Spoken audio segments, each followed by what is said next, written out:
Every day of my life. Yeah, let's suffer. Again and again and again until we're all dead. All right. Well, good afternoon, everyone. Welcome to Smudcast number 40. We're talking about a good old topic here on the Smud channel, or the Smud Boy channel, and that is Bioware. Yay! And we're watching Mr. Gigaman play Mass Effect 3. I don't know where you are, but it looks like before... Oh, you're starting a new game. Good stuff. All right. New game plus.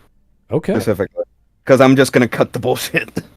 Fair enough. And yeah, there are some good gameplay elements of Mass Effect 2 and Mass Effect 3, which are easily overlooked over the years because we've forgotten about them, but the Vanguard charge was definitely my favorite aspect of Mass Effect 2. That was also part of the marketing blitz that... Which if I may say, speaking of, that is the class I'm going with for this.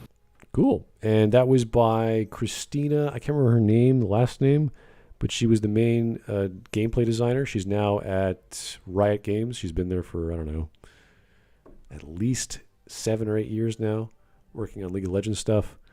So she, like that was also lore changing. Not lore changing, but she worked it into the lore so that you create a Mass Effect corridor that goes right through solid matter. I thought that was really cool.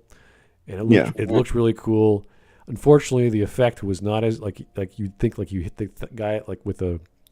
The analogy was a bowling ball traveling like a airplane, so like hundreds of miles an hour, but it's more like a pillow. So not the same impact I thought, but it looked cool. So there you go. Yeah. Oh, I'm just starting to get like PTSD flashbacks seeing this opening scene. I don't like this. the nightmares.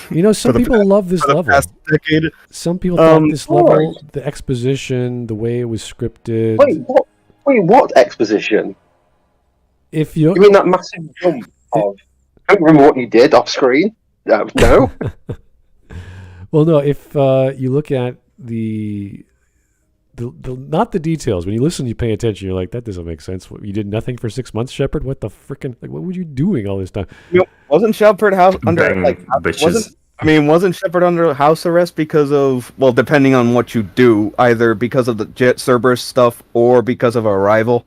Yeah, but you still end up doing nothing. James is just your housekeeper. He just watches you all day.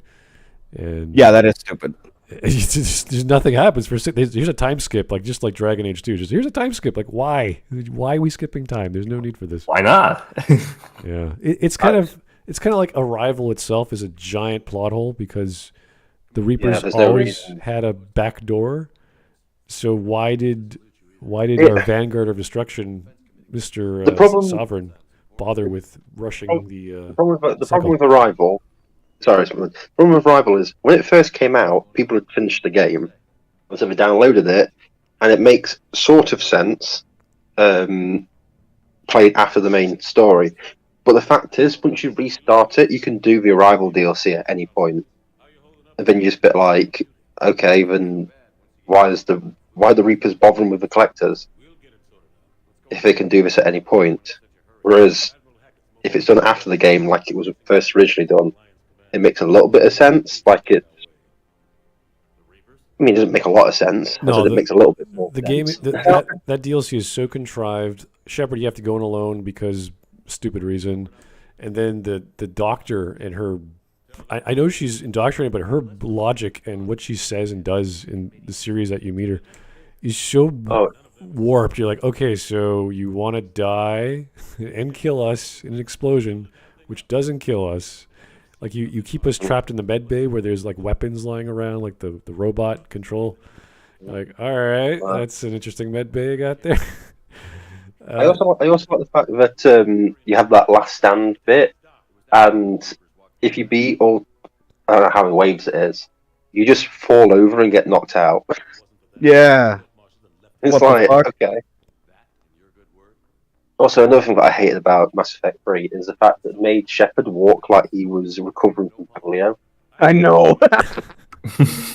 Maybe that's why he couldn't get up for half a year. It's just one slight inclination away from walking like John fucking Wayne. Yeah, I know. I just look at him like, Jesus. Well, What happened to the first 2 games animation? He's Don't been. you reuse other animations, Bioware? Why'd you create this new one? Yeah, why here when it makes the most sense, or at the very least it looks better? Why not put this? Oh yeah, It looks like his knees are going in 2 opposite directions. yeah. Well, he's got to be doing something for 6 months to get those squats going, like 3 hours Yeah. a day. Yeah. It's like Okay. Yeah, go ahead. No, I was just about to say, that's another thing about Bioware. They reuse so many assets constantly that it surprises me how long it takes them to make video games when they just use the same stuff over and over again. Yeah. Speaking of reusing assets, Raphael's barge. Yeah. Carthonasi from KOTOR. Yeah, And, a lot of Bioware games. That, and also, while this isn't BioWare, he was also Scorch in Star Wars Republic Commando as well. One of the deltas. My favorite thing about how rubbish the reused assets is the animation where someone will point their finger and then turn it into a thumb pointing back at them. You know, and like you'll see it loads of times in this game. If they try to make like a dramatic point, they'll point and then point back at themselves. It looks really weird, and then you see the elusive man doing it at the end of the game, and you're like, wow! Even in the final scene, supposedly the most artistic scene, you're still reusing assets from earlier, and it's like cool. No, I'm just like, I had literally no experience with anything BioWare whatsoever until I learned after the fact about the Mass Effect 3 debacle. And that actually got me to play the trilogy at least 3 times in a row. Oh god, why? In a row. My curiosity knows no bounds. Oh, I mean, I could understand the first game playing that 3 times, but the entire trilogy. The entire trilogy, yeah. You really hate yourself. Well, I do remember I'm just not crazy. the forums and all the fans were listing all the choices because there was a huge amount of choices when Mass Effect 2 came out, so you have to keep track of them all. And we were grading them based on like the scale of the choice. So the biggest choice was always the Rachni option. On the impact of it, yeah. Yeah, like what was it going to do? We don't know, but it's galactic like scale. The same with the this was before the DLC. Would you say the Vermeer Survivor counts towards that or no? That was more of a dramatic thing. The ending is always the same. So The council. the council would have been a big That one. as well. And after the DLC for Shadow Broker, they were like, okay, now you got, you have your own potential information broker, which is in control of all these assets. But then we said, okay, well, what is the Shadow Broker? It's just Liara. She's not that brilliant. She's smart, but she's not as powerful or as inclined and motivated as, let's say, Tim or STG or hold on, guys. One of the best scenes ever in the game. Oh, Best line ever. Really? did we just miss it? We fight or we die. World class writing. Well done, Shepard. I think that's a little, yeah. Strategy tactics. What are those? I'm just watching it live, so if I'm a bit slow behind, but yeah, I just love that line. 'Cause I remember sitting through and playing it, and I was like, we don't really have much of a choice in anything, really. Yeah, she already asked, how do we stop them? And he's like, what? What are you talking about? Stop them. Stop them. This isn't them a lot. This isn't about fighting. Well, then what are we supposed to do? Something I realized also from playing the games more is they conflated Shepard's leadership, with the fact that he's just a motivational speaker mostly. But Yeah. if you look at things like Yeah.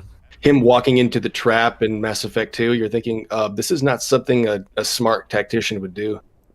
But Well, the thing is, he's not even a good motivational speaker, though. He says pretty. Just says things, and that's it. well, the best speech was actually in the first game, right near the beginning, where after he comes back from being a Spectre and he's on his first mission, he says, "We're going to do this," and you could choose to be Renegade or Paragon, and it worked out pretty well. Oh yeah. And he's talking to the whole ship, like he's doing a ship-wide speech. Yeah. So that was the best example, and after that, it just sort of falls flat. You see the Mass Effect 2 one near the end. It's like, okay, yeah, he has the speech before. It's harder. It's like, oh my god, we've literally just crashed. No choice, Shepard. What's the actual plan? Yeah. And he's like, the collectors attack when they think people are weak, but we're going to show them. Yeah, okay. So let's get out there, right? Guys, there's no tactics here. And there's the option to just not give a speech. Just like, yeah, I'll just do the job, guy. Like, what? Okay. There's no speech. All right, fine.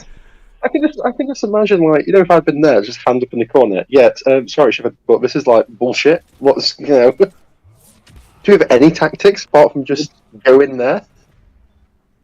Oh, then there's the speech before he takes on the human Reaper, and everyone goes, "Oh, it's so, you know, passionate and so amazing." And it's him just literally going, "You lot stay here. I go into this room." And it's like, right, that's the limit of it. Okay. Because I have the plot armor. Yeah. That's the last time Miranda is allowed to be also have plot armor, because she can't die until that point. I know.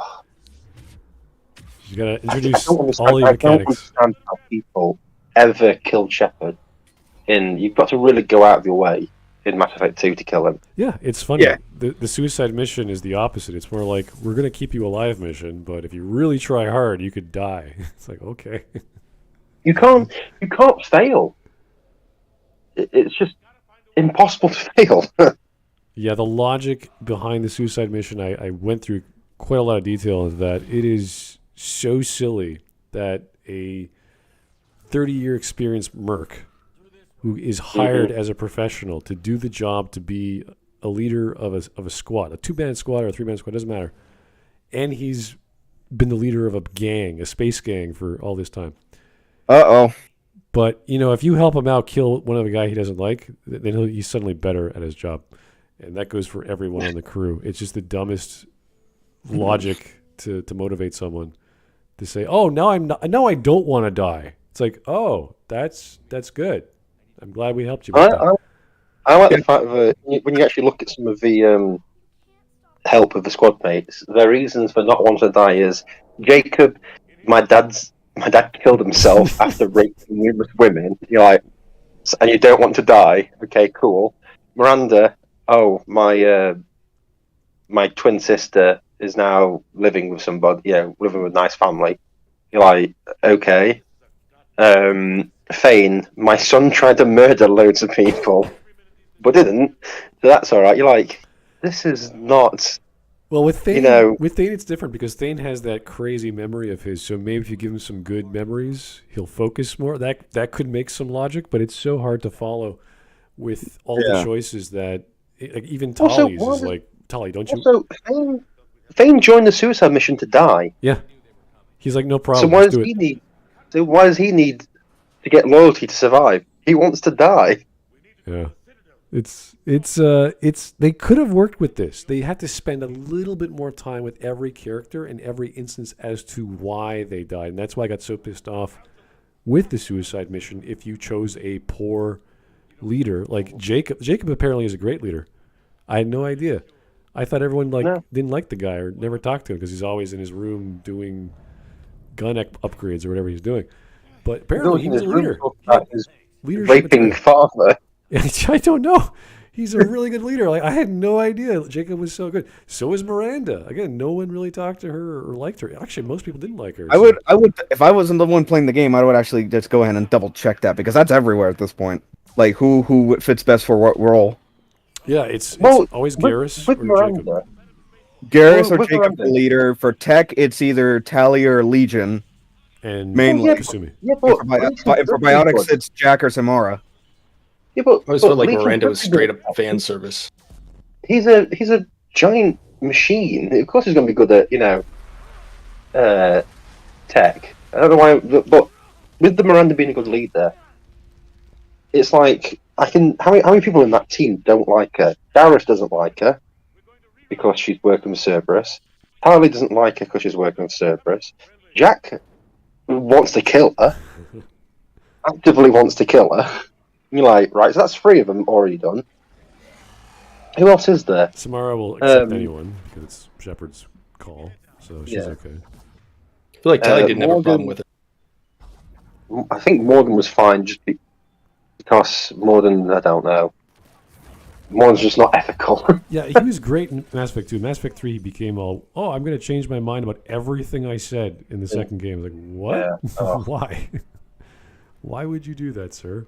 Oh, we got to make him fit into this dramatic scene where we have the option of potentially killing him if we screw up really badly, which did not make any sense logically because apparently Malin's data is needed to cure the genophage. Even it was done improperly with very bad experimentation. So the idea that one of the theories that we had back in the Bioware forums was don't get rid of anything. If there's a person you could save them. There's some data or a weapon, like keep it, never throw anything away. That was the mentality. Just be the ultimate paragon hoarder. Hoarder, yeah, exactly. Just hoard everything, and it's like, okay, so we might need it in the future. And apparently that caused a problem with the Geth, so you got actually less EMS if you save the Geth, because now there's more Geth to turn to the Reapers.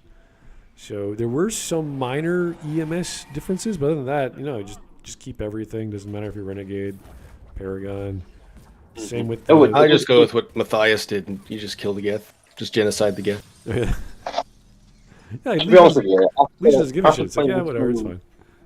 After playing through Mass Effect once, I redid Mass Effect 3 again, and I just killed everybody. Like, I got the lowest EMS score, just so I could scorch earth everything. Just like, everyone's dead. I don't care. I don't care about this world anymore. I don't care about this universe. Now remember, Gingaman, just shoot the ground. It doesn't matter. I was just about to say. Yeah. Yeah. Is it now or is there after this? Yeah, there you go. It's true for anybody else that when you originally played the game, you're like, oh yeah, I'm gonna go Paragon all the way. But then as you get older, more cynical, you're like, yeah, just go Renegade. Or at the very least, go for those couple Renegade. We have Smut and I have talked about this before. At least go for those handful of Renegade interrupts that legitimately make sense. Oh yeah, like the one in Mass Effect 2. I know Omega, the one for the hovercraft. You're working too hard. Yeah. Or the one where you blow up the thing on the wall. It blows up the. No. In Mass Effect 2, when you're going to recruit Garrus, where at the point where you don't know that it's Garrus yet. Oh no, I know about that, but I was listing another one where you just you shoot the thing on the wall that blows up the Krogan while he's talking. Yeah. That's another one. Yeah. Which is good. Which is good because you want choices to actually have value, and you don't want to be restricted to the strange morality system that they impose upon you. So it's kind of weird. Like, I always have these questions for people in the series or people who like the series. Like, do you actually care about the morality system? And if it wasn't there, what would you prefer? Like, what would be the better option for a Paragon and Renegade system? Because it's so simple, it's so simplistic, and it's no longer what it was intended for. So I don't know if you guys remember the X05 demo. It was on some E3 before Mass Effect was first released, and they had interrupts. And in the original, in the demo, the X05 demo, which they had. Oh, the Mass Effect demo one. Yeah. You could control. I think I can slightly remember it, but then again, I was like 12 back then. Remind me, for 1 or 2? For the first game, before the game came out, yeah, you could. Okay. You could switch to Garrus and play as Garrus, and yes, I know which one you're on about now. Yeah, so they had those ideas in mind. They just didn't have enough time to implement them. So when they now do it, they tied it for some reason into Paragon and Renegade, which is fine, but it does not quite make too much sense, and especially when it's tied into class as well with the Omega DLC. The interrupt where you can do it as a engineer, yeah. Just like, oh my god! Like, wow, they implemented that like right at the end of the game. It's like, that's weird. I've said before, and it isn't just engineer; it's any of the 3 tech classes. I've done it with the other 2. Oh, cool! I didn't know that. I've told you that before. Well, it's such a weird thing for them to do. at that point. It's like, hey, let's try doing this. It's like, why did you try doing that initially? Earlier. You Yeah. had all the time. You were under budget. The schedule was good, and you implemented this with this new what's his name, Antonio, whatever, who did the cinematic cutscenes. So everything. Cinematic director, yeah. So yeah, he's some Italian dude. Really great job. Camera angles were great. Everything worked well. It's like you could have done that. You could have had like a special cutscene just for the Vanguard classes or Bada classes or whatever. Would have been fun. That would have been cool. But they didn't. So it's always been a limitation. I felt the Paragon. And then we get to the 3. Forget it. Forget the Paragon Renegade system. It's just auto dialogue. You get 2 choices. Oh yeah, that's just. Now people watching the VOD are not going to be able to notice, but it's switching between the CG cutscene with the kid and Shepard in real time. I'm just like, why? Why? It's so weird. It looks so weird. All I know is There's it's just just a difference between the two. You were going to say, Hawk, sorry? no. I just think the whole thing is just, especially now that with Mass Effect and the way they did the Paragon Renegade and how it was so interconnected and it just got worse. Considering the fact that they did a real good. I had a real good idea, especially with Dragon Age 2, with the way that your responses worked. It just seems like they just decided just to ditch that completely for no reason. It Feels depends. like it, yeah. It depends because with 2, it wasn't end of the world sort of stuff, even though there was that near the end. It was, hey, I'm going to be serious and nice or crazy and violent, or I'm going to have a good time. And with Mass Effect 3, it's kind of like, all right, world's coming to an end. Jokes probably aren't going to cut it. Maybe a purple Shepard could have worked, but I don't know if that would have been the best idea. Purple Shepard. Can you imagine that? Like Purple alignment? Well, I'm thinking of like Persona 4, the animation, where they chose all the goofy responses for the animation. Yeah. Like, can you I wanna imagine say- that? For I Shepard? want to say it was probably just. Do you think it was an offshoot from the Knights of the Old Republic system? Because you have light side, dark side, so they're like, okay, we're going to do this for Mass Effect, but Yeah, since the Force doesn't exist. yeah, definitely a carryover from the Force alignment from their early projects. Oh yeah, and that's Even when I first experienced Mass Effect, that pretty much is what it felt like, even for someone who had not played KOTOR at that point. That's just my experience.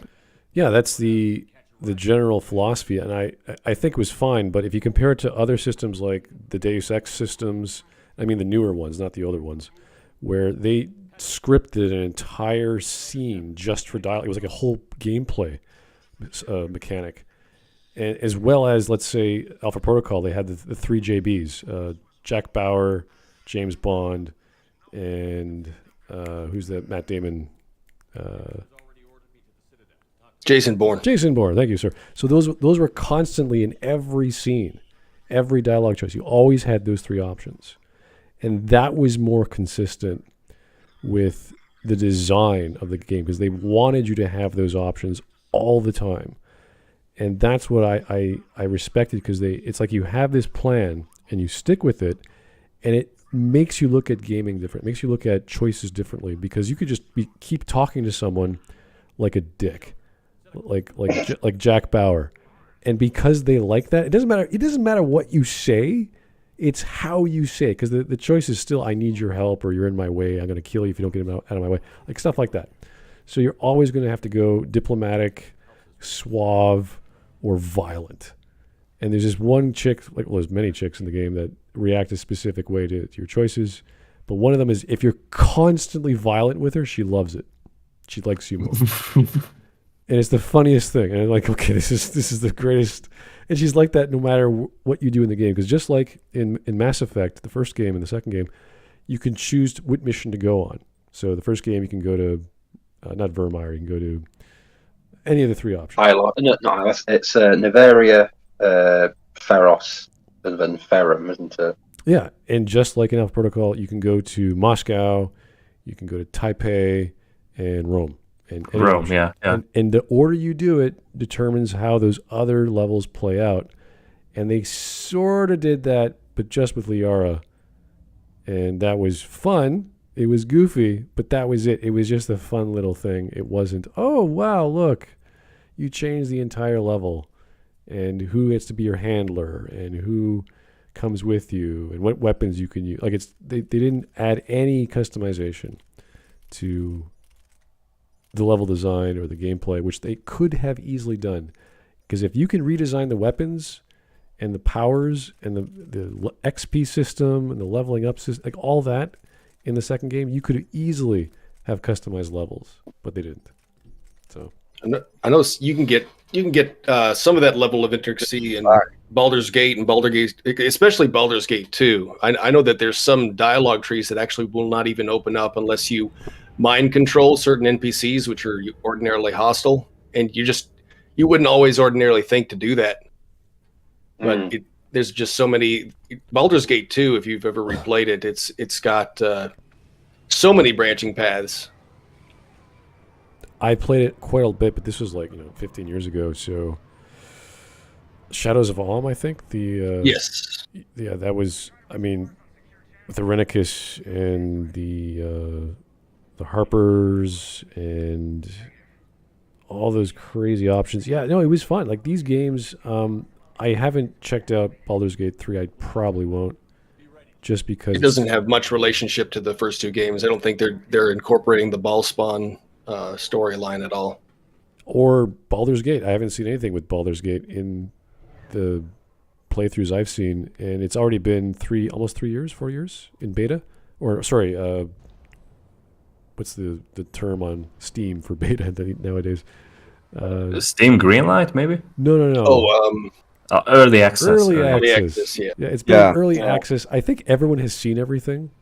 Like, there's nothing else to show except for maybe a few extra ending bits they haven't produced yet. And it's not the same game. I missed the real time with pause, and it's like, this is not Baldur's Gate. This is something else. Kudos to Larian for getting the license and doing a beautiful job. It looks like a great game, but it's not like, I just don't like games that suddenly change everything.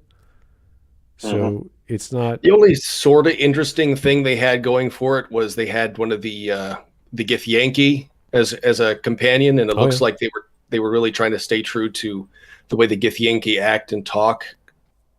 Yep. But other than that, I didn't see anything else that was particularly interesting.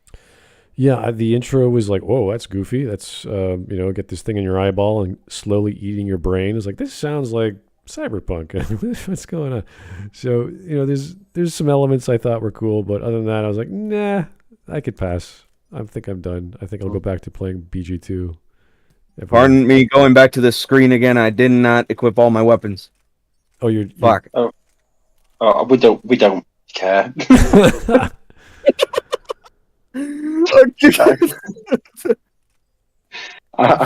less of the actual game we see, the better. Yeah, the only thing that I'm half a listener and half just watching what's on the screen. It's just so. Remember when they were like boasting about all the customization in this game, and it's like, wow, there's nothing. When you look at it, it's like. I still feel like that was during a part of during a time where I think you could get away with that, and people were not as harsh, because Mass Effect 2 was still a fun game, even though they didn't keep all their promises. Yeah. But nowadays, everyone holds everyone to such a high standard. It's like if you don't get everything to peak efficiency, it's like. Well, yeah, but it's just one of those things where I'm just a bit like, I look back at it and I'm like, it comes to looking back at all their old games and stuff. Especially since the acquisition by EA, Bioware have become incredibly lazy, and they think that the bare minimum is like groundbreaking.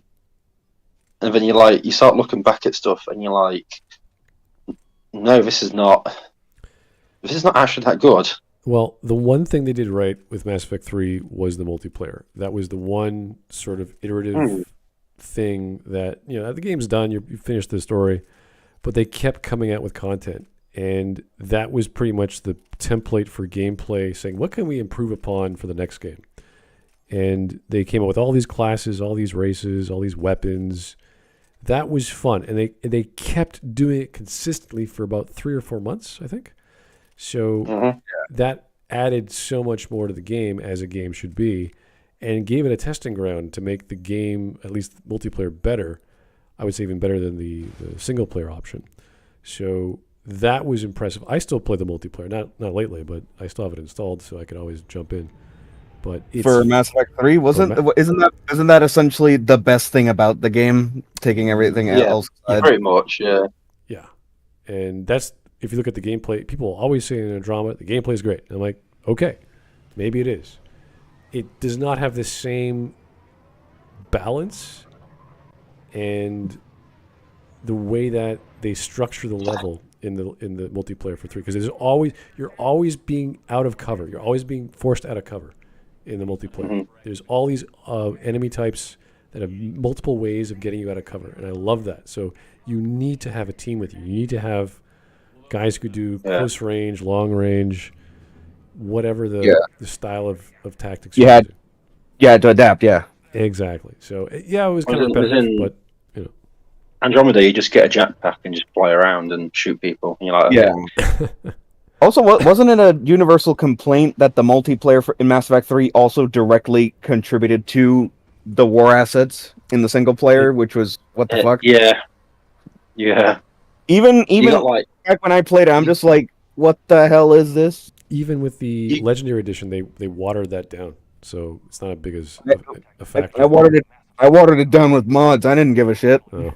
Yeah, well, the thing is, when it first came out, if you got a multiplayer character to level 20, I think it was, you could transfer them over for 75 EMS score. Now, bear in mind that 75 EMS score were equal to some of the fleet's EMS scores. So one soldier was equal to the Asari 6th fleet, and you're like, oh, how does that work? I think you mentioned that in your video, how the numbers just never made sense. Yeah, Kaylee Sanders was 20, and I think one of the Earth ships was like 10 or 15. You're like, a battleship? A cruiser? I think wasn't it like Rex was worth 50 EMS points, and the Earth's 5th fleet was worth 35. And I'm like, that doesn't make sense. How is Earth's 5th fleet only 35 EMS, but Rex, a singular Krogan, is worth 50?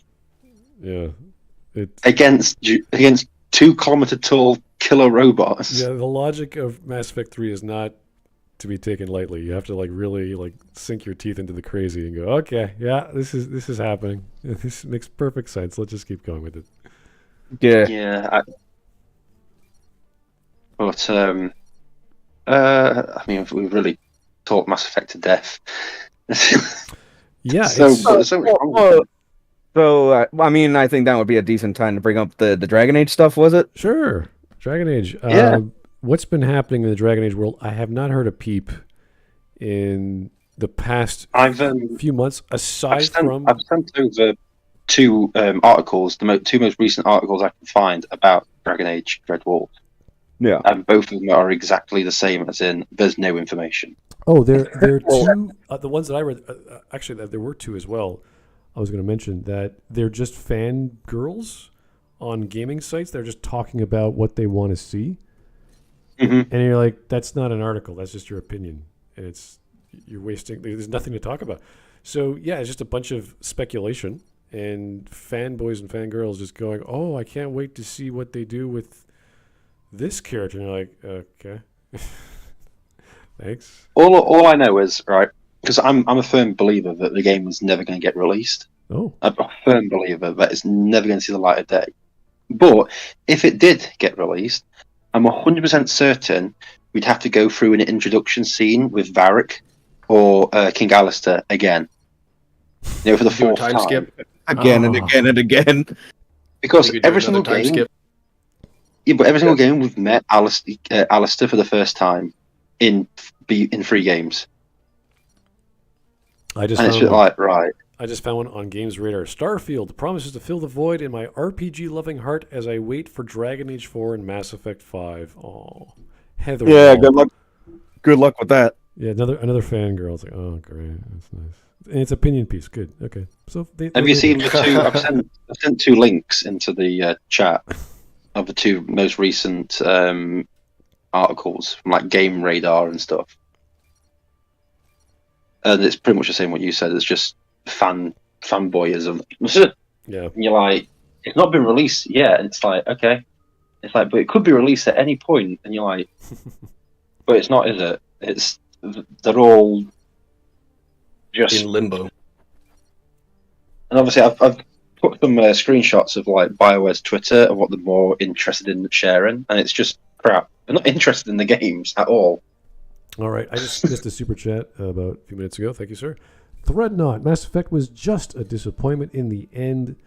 The stink of corporate greed and broken promises permeates it. I don't think corporate greed is the exact stink I would use with No. Mass Effect. I think the quote from the doctors was pretty good. EA gives you enough rope to hang yourself.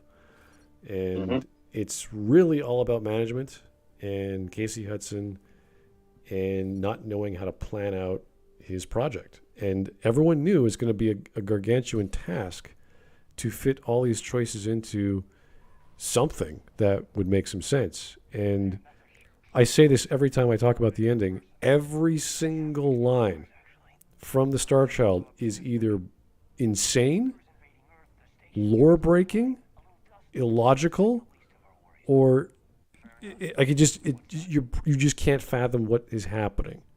Every question, every response, every you go through the dialogue wheel, everything he says is one of those things, if not multiple. So if you're paying attention, if you're actually listening to the lore and how the it's not even you're paying attention to the lore. Even people who didn't pay attention were noticing that they were just non-answers. Nothing made sense. They were just like rushing you to kill Shepard. Yeah, I don't think an extra year would have fixed that. I don't think an extra 2 years would have fixed that. It's just No, it's like the core of the entire plot that led up to that is just garbage. Like they should have axed the game from the very beginning. Yeah, the only major level people really enjoyed or had some consequences with logic and that made sense was Tuchanka. That was the only one. Even the one with the Geth was kind of lackluster. Dramatic, but that's about it. The thing is, you cannot have a trilogy ending being a single piece of paper. They wrote the entire ending to Mass Effect on a single piece of paper, and it was just crap. It was Mac Walters saying, "We don't know. Let's speculate." And you're like, "What?" Speculations for everyone. It's like, no, that's not how you end a trilogy. A video game trilogy, all right. End a movie like that, you pretentious prick. But a video game, it's a different art form. This is different media form. This is why I'll never play the the Citadel DLC, because it is just Bioware going, we don't know how to fix this problem. Let's just have a tongue-in-cheek, self-referential comedy skit with everyone and just throw all of our memes at the window and see what sticks. And people like that because who else is going to buy that aside from the fans? But the thing is, it's like Bioware knew how to fix Mass Effect 3.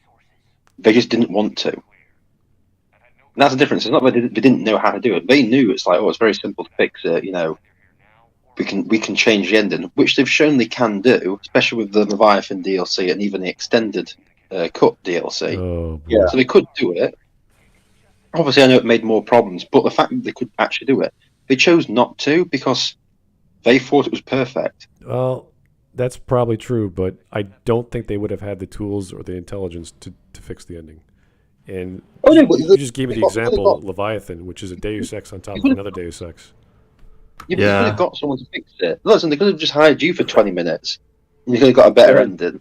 I'm just like a Deus Ex on top of a Deus Ex on top of a drug trip. Well, yeah. Think of Star Wars trilogy, the sequels. If how to fix the Mary Sue? Well, we use another Mary Sue. It's like, wait a second, no, you don't want to do that. And that's what would have happened in Episode 9.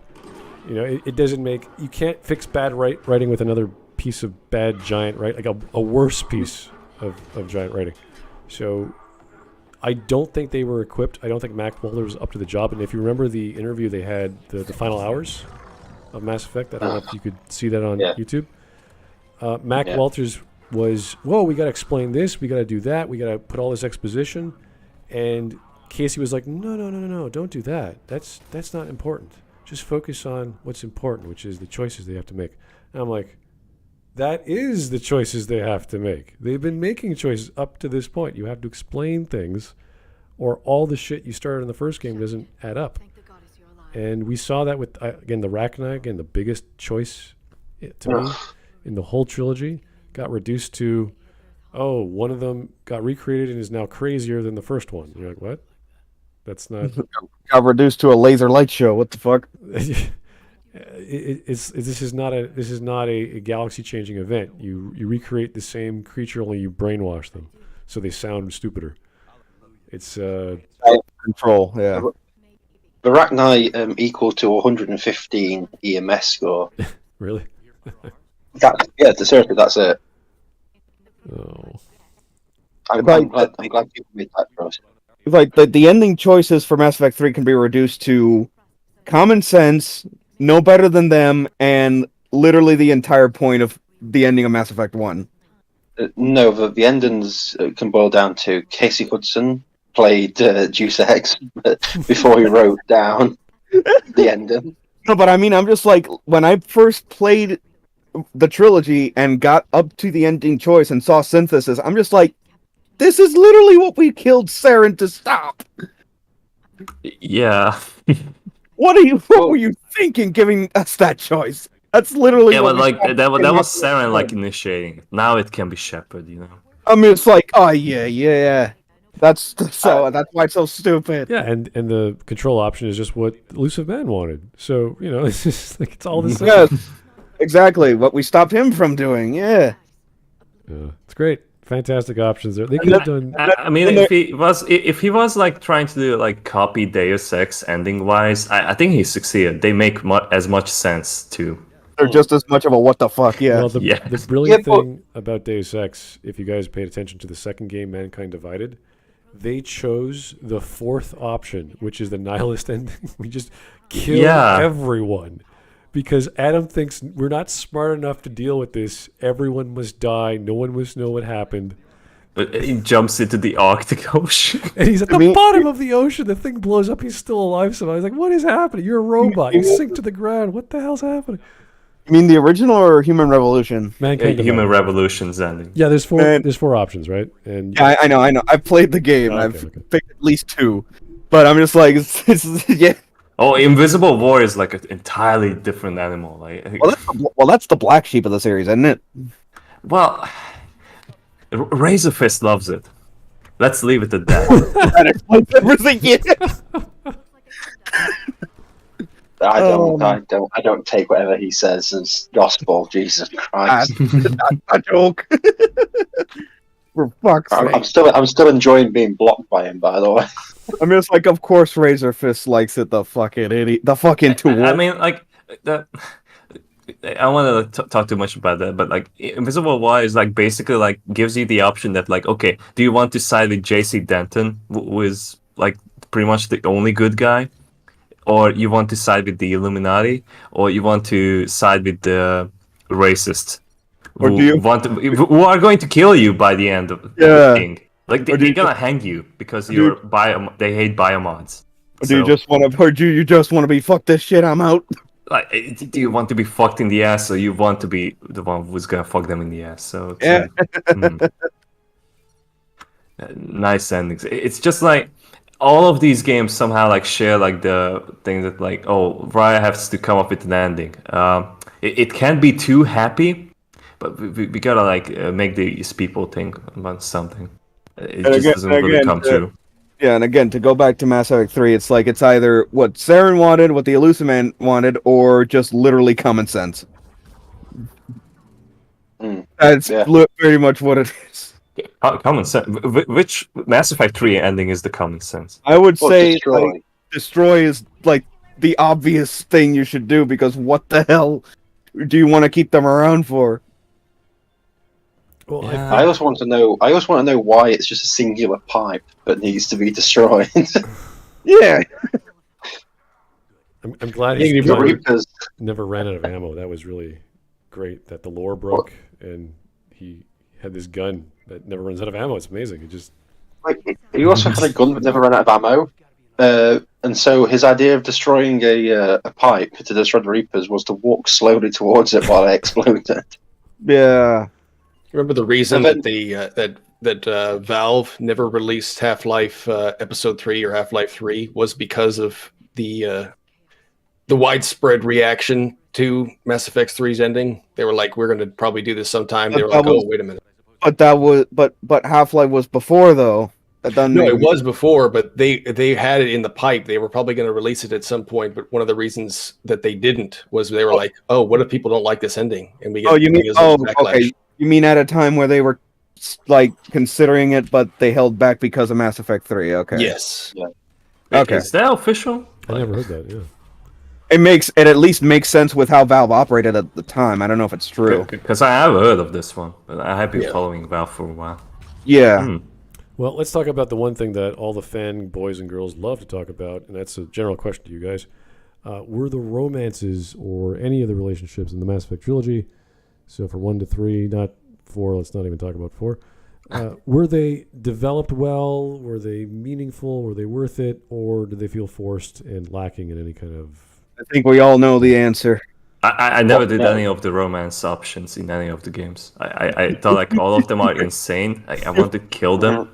I was like, yeah, you played as Giga Chad Shepard. Yeah, I slapped the report every single time. Yes. Well, I do think anything that was going from the first game into the second game, since that had time to breathe, that was cool. I did think for Femme Shepard, for her to get together with Garrus was kind of cool. Not only because it was, they could develop that from the first to the second game. I would say at least on paper, yes, I'll give it to you on paper. But yeah, I also thought it was cool just because I guess the Turians and the humans had been at war for such a long time, and Shepard gets rid of Saren from the first game. And then Garrus is there, and it's like, you think, all right, humans and Turians, they've seen a lot. They've had a lot of fighting together. Now Shepard and this Turian Garrus, they get together and they show, despite all the violence between the Turians and the humans, they made it work. I thought that was kind of poetic. Yeah. I actually prefer the innuendos more than the actual relationship. I don't know if you remember Dr. Michelle, was that her name? And she had a thing for Garrus. And the third game, she gets her chocolate. And it's like, oh, that's sweet. Like, that's kind of cute. And it's just like this sort of like, and it's Turian chocolate, of course, because there's a whole food problem with certain kinds of life forms. So I like the science fiction element of the world that they're introducing. And the stuff with Jack is probably the most notable. People love Jack's romance. I don't really care for her as a character, but she has the most development as a character from the second game because she's suddenly a teacher and she suddenly cares about kids, which is completely different. And if you're romancing her, then there's a little bit more to it. But there's not much to it, there's not much, exactly, yeah. This is what I was going to say. I was going to let everyone else speak because I've played before. Obviously, Mass Effect 3 destroyed me completely. I played a lot of the series, and I obviously kept going through it. And I think I had about 25 different playthroughs and try and do everything differently. So you sort of like see most things, and with relations, the problem is of the 3 in the first game, obviously Ashley, Caden, and Liara, they pretty much destroy the human relationships by Mass Effect 2. So there is no relationship with them. And you're like, right, okay. Then in Mass Effect 3 with the human relationships, you obviously go through this Mars thing, and they're at your throat constantly.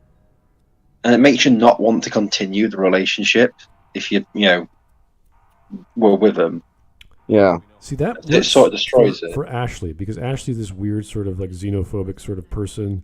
She's very like, maybe we shouldn't trust Cerberus. Like, I get that. But with Caden, it's like he was with you. He knows what you've gone through. He had your back pretty much the entire time. The second game, he's kind of like, all right, I don't know what to think. But then he knows, okay, yeah, I can trust you now. Ashley, I get it. It's part of her personality. Caden's like, he's smart, he's chill, he's got a team. Yeah, he would definitely be reprehensive about it, but by no means be a complete dick waffle like Ashley.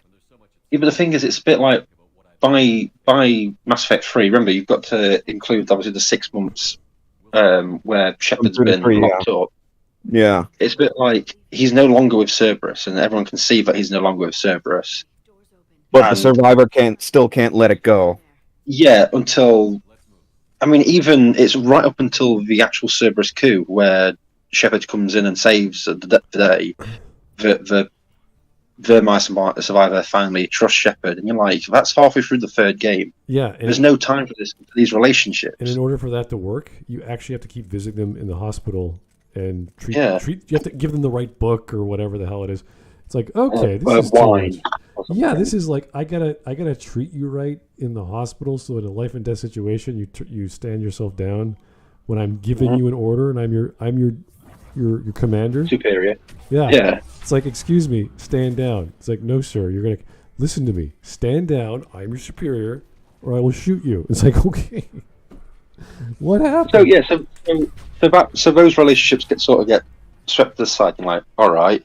Obviously, you mentioned about Jack, but Jack gets one mission and then one cutscene where you dance, and then that's it. Mass Effect 3. Miranda, you get a little bit extra because you've got the whole whatnot with her sister, main story, which is more, But even then, you still only get one scene with her, and it fades to black, and it's nothing. So you're like, okay. And then you keep going through them all. It's like Jacob just is an average black guy who just cheats. That was funny. And gets someone pregnant. Yeah, it's like that's even without any prior knowledge of the series. It's like I can immediately tell Jacob's just the black guy. Yeah, but it's like he's also like this is where we get the Bioware listening to the wrong fans, and it was kind of funny because if you guys remember Mass Effect 2, they made a comic book for Liara where she became a superhero and she took on the collectors herself. Seriously?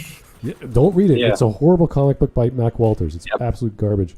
Just by the premise, it sounds horrible. Oh, it's shockingly bad. The artwork is just god awful. She is like a psychopath. She's just murdering people. So in Mass Effect 2, bear in mind, hold on, Smug. She's murdering people for a chunk of meat. Not even. It's not even a body. It's just a chunk of meat. Yeah. So in Mass Effect 2, you're like, Liara, hey, you're alive. Wow. Hi, Shepard. It's like, what? I'm like your lover. What happened? And she doesn't go into the story. So people were pissed off about why did Liara go so weird. It's like, oh, you have to read the comic. We're not reading a stupid comic, Bioware. So they made a DLC to open up her backstory. And you're like, oh, this is the best thing you've ever made because it's actually well thought and put together. And they had gameplay mechanics you've never seen. Yeah, but also because they continued her relationship as well, if you had one. They actually went into her reasoning why she was the way she was. So you needed that exposition to explain what the hell was going on with her. And that's all any of these issues regarding character development or plot reveals or plot twists or the Reapers are now no longer independent beings. They're controlled by one creature. You're like, okay, fine, that's lore changing. How does that work? And all they have to do is explain it. They never get around to that. And this is the problem with the relationships, like with Tali. As much as I like Tali as a character, oh boy, you go to that relationship was shockingly bad as well. It turned into some sort of weird. Let's go on a date where we watch a Disney film and do the sing along option, so we can sing along. That was in the Citadel DLC though. I know. But in the actual base game, all you got was a fucking photograph. I just saved the entire species and your world. It wasn't even anything original. It was just literally a goddamn Photoshop, wasn't it? Yeah. That was Casey's plan. Remember, I wanted something special to give the fans. Like, Casey, show her face. Do it properly. Yeah, but was that his last message before he left BioWare? That's exactly my thoughts. Like, just fucking do it. Just. The thing is, like, I wanted to leave something special for the fans, and you just see Matt Waters go, but Casey, this is just a picture of your nutsack. My only issue was I think they made her too human. It's kind of weird to say, or kind of weird to think about, but these are aliens. You think they made her way too much like an Earth person. It's the same with Yeah. Javik. We've seen the what do they call the Protheans? From the first game, have all these tubes coming out of their face, and they're like, "Oh my god, this is a really alien looking." Like Ilis was really like, "Ooh, this is weird," and then they turned him into this 4-eyed Batarian looking moth creature. And you're like, that's not; those aren't Protheans. Why did they change that? So there's all this lore change. And if you actually look at the original, what's that Prothean beacon vision? That Vigil. The one you get when you go to Eon Prime, the initial one. It's the I know what you're on about. It's in the third game, they do the same flashback sequence, but they change the appearance of the Protheans in the stills, so they look like the Collector whatever image they look like. So they actually retconned that. Yeah, they go back and have it actually match up, but still, it was like too little, too late. Yeah, so they retconned the look of the Protheans because Javik is a thing now. They can't go back. And all the speculation, all the mystery of what Talia is supposed to look like. I remember all the fan art of like, okay, she could look gorgeous. She could look like a squid monster. She could have 3 eyes. We have no idea. And oh god, and then there's this right here. This established the fact that a good chunk of Cerberus are already indoctrinated. They're basically part Reaper already. This just makes the whole second game worthless. Yeah. Fucking. Also, again, it's another thing. There's another thing with time. It's like it's 6 months. There's so much has happened within 6 months, and you're like, this can't happen. There's the time frame's just not working. How can Cerberus indoctrinate untold numbers of people and build a fleet in 6 months? Well, that never gets explained.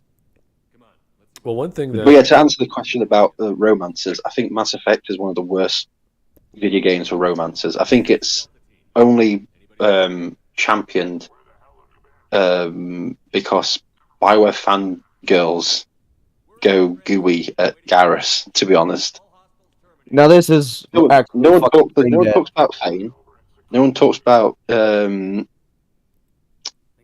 Samara or anything like that. No one talks about pretty much half of them apart from Liara, Garrus, and Tali. That's it. Those are the 3 that get noticed. Everything else is just... I have seen a lot of fan art for Dragon Age as opposed to Mass Effect. For whatever reason. I don't know why. And it's a lot of like gay fan art and like just... Yeah, Dragon Age is so gay. Yeah, it's just gay. It's kind of funny. The medieval fantasy aspect of it, I guess. Right, I'll be honest with you. You know, if I looked up on Google, I just typed in sarcastic hawk as like for an image, it'd just be tons of gay porn of a male hawk kissing Anders, and I'm like, right, okay. And that's all you get, pretty much. It's just constant. It's just constant gayness. Yeah, a lot of the fan art people would draw art. They're still drawing art for what's going to happen with Varric and all the other characters. And you're like, all right, I mean, that's cool. That's what you do. And Have you also noticed how the number of romance options for straight males has got progressively smaller and smaller each game? Yeah. You know, I haven't seen in forever. I don't think I've ever seen another game do this before, but Dragon Age Origins. I think every single race, but also every single sex in that race, like you can be male or female, has his or her own backstory. I think they all lead to the same thing, but they wrote a separate backstory for each and every race and sex of every character you could make. It was that in depth. I don't think I've ever seen any game ever do something to that extent. No, I don't think I can have either. I mean, Dragon Age Origins is, I'll always tell people, play that game. Personally, to me, it's one of the best ones that Bioware's done. Especially under the EA logo. Yeah. Yeah, it's so strange that they actually managed to do that. Well, Because they in have- that one, the romances are great, and this is why another reason why I can't stand Inquisition with stuff is because they just the romances in that are just so bland, and then they ruin the romances with like the Hero for Elden, like with the characters that are in the game. And it's like, oh great. I mean, it just ruins the romances for whatever your Hawks did. And you're like, well, why bother with all these romances? Half of them end in the next game because Bioware's moved on. Just shit. All right, so romances were a big deal or big appeal of the Bioware titles. Obviously, the dialogue wheel was their big selling. Ooh, look, you could do this stuff in a cinematic shot, and you have all these investigation options, and that coincided with the Paragon Renegade system, which, for better or worse, was their own morality system. But that was the drawing point. It's the gameplay that always sort of gets me in the Mass Effect series, at least, always changing. And I guess you could argue the third game is an evolution from the second game, where the second game was just like, let's just cut all that crap out and redo everything. Which, good or bad, made people get into it better, I would say. Easier to get into. More fun, more fast. And Streamlined. I hate using that word, because I use it so much. But that's pretty much what they did. They cut out, they gave the guns their own feel and look, and the license. That would have been great if the guns were the license they were, because you have to buy licenses in the first game to get weapons and armor.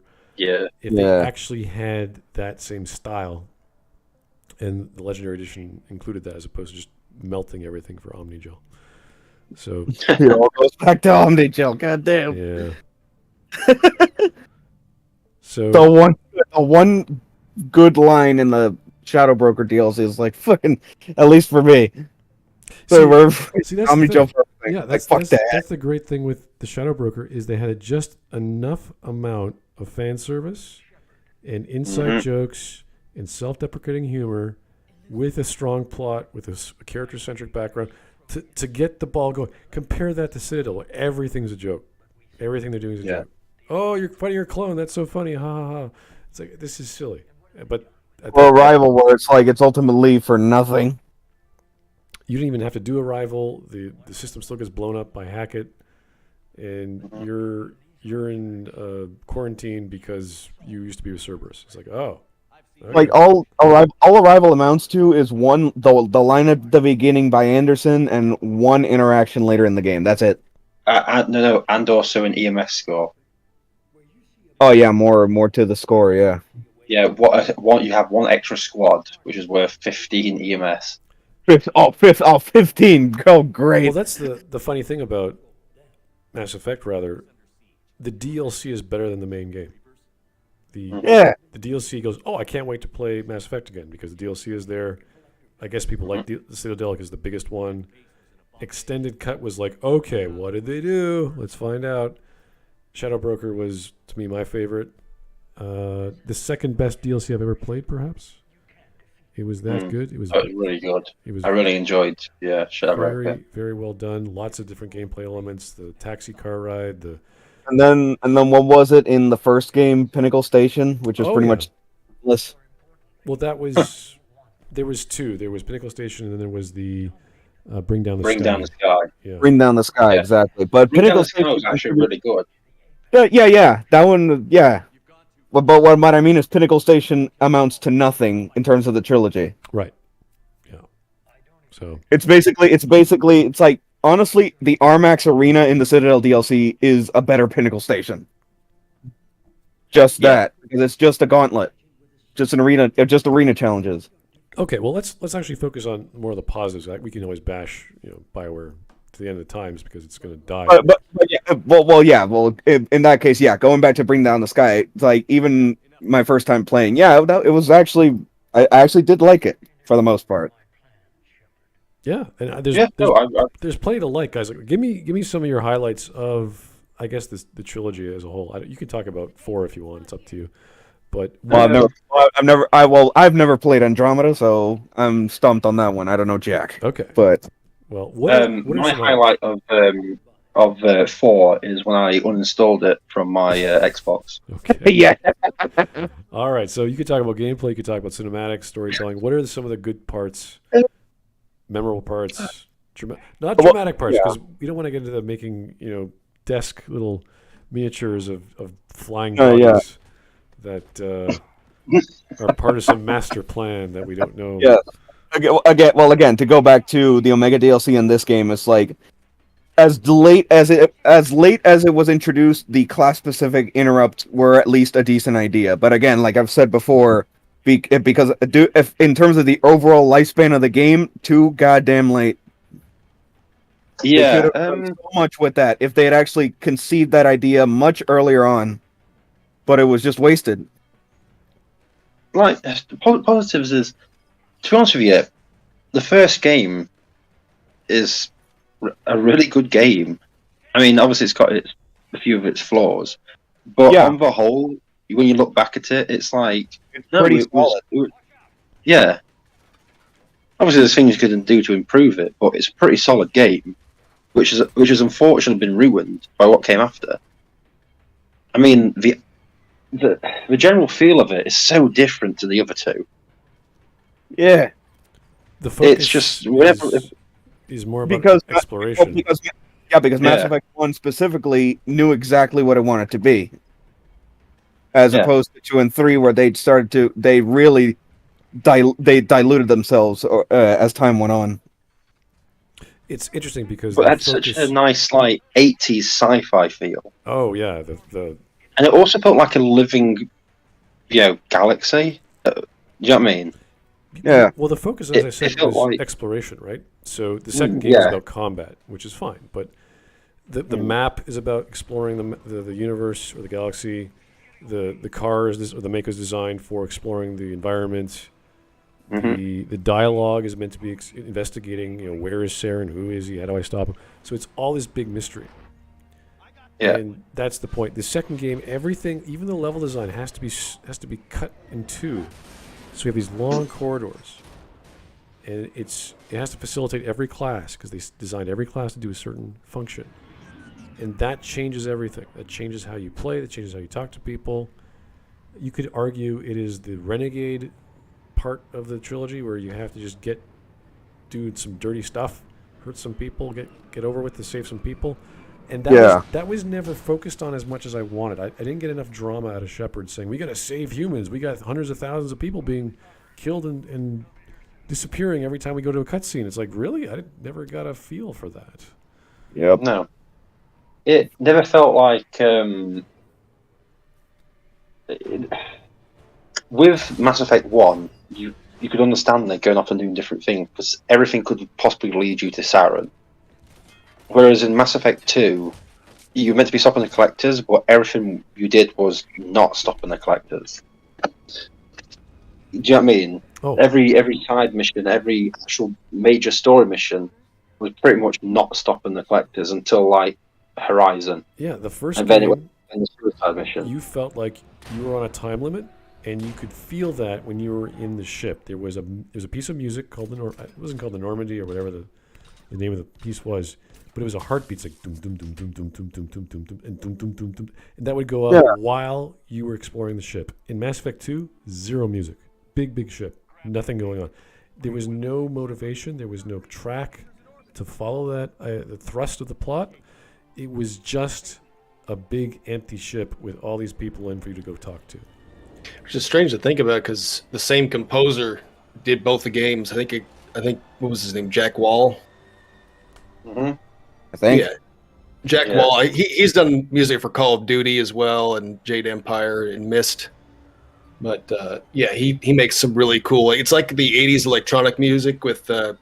He's got some modern orchestral stuff in there, but it's really just the synth wave stuff. That I wouldn't call it synthwave. They did use a synth sound here and there, but when you hear synthwave nowadays compared to what Mass Effect did, it is not quite the same.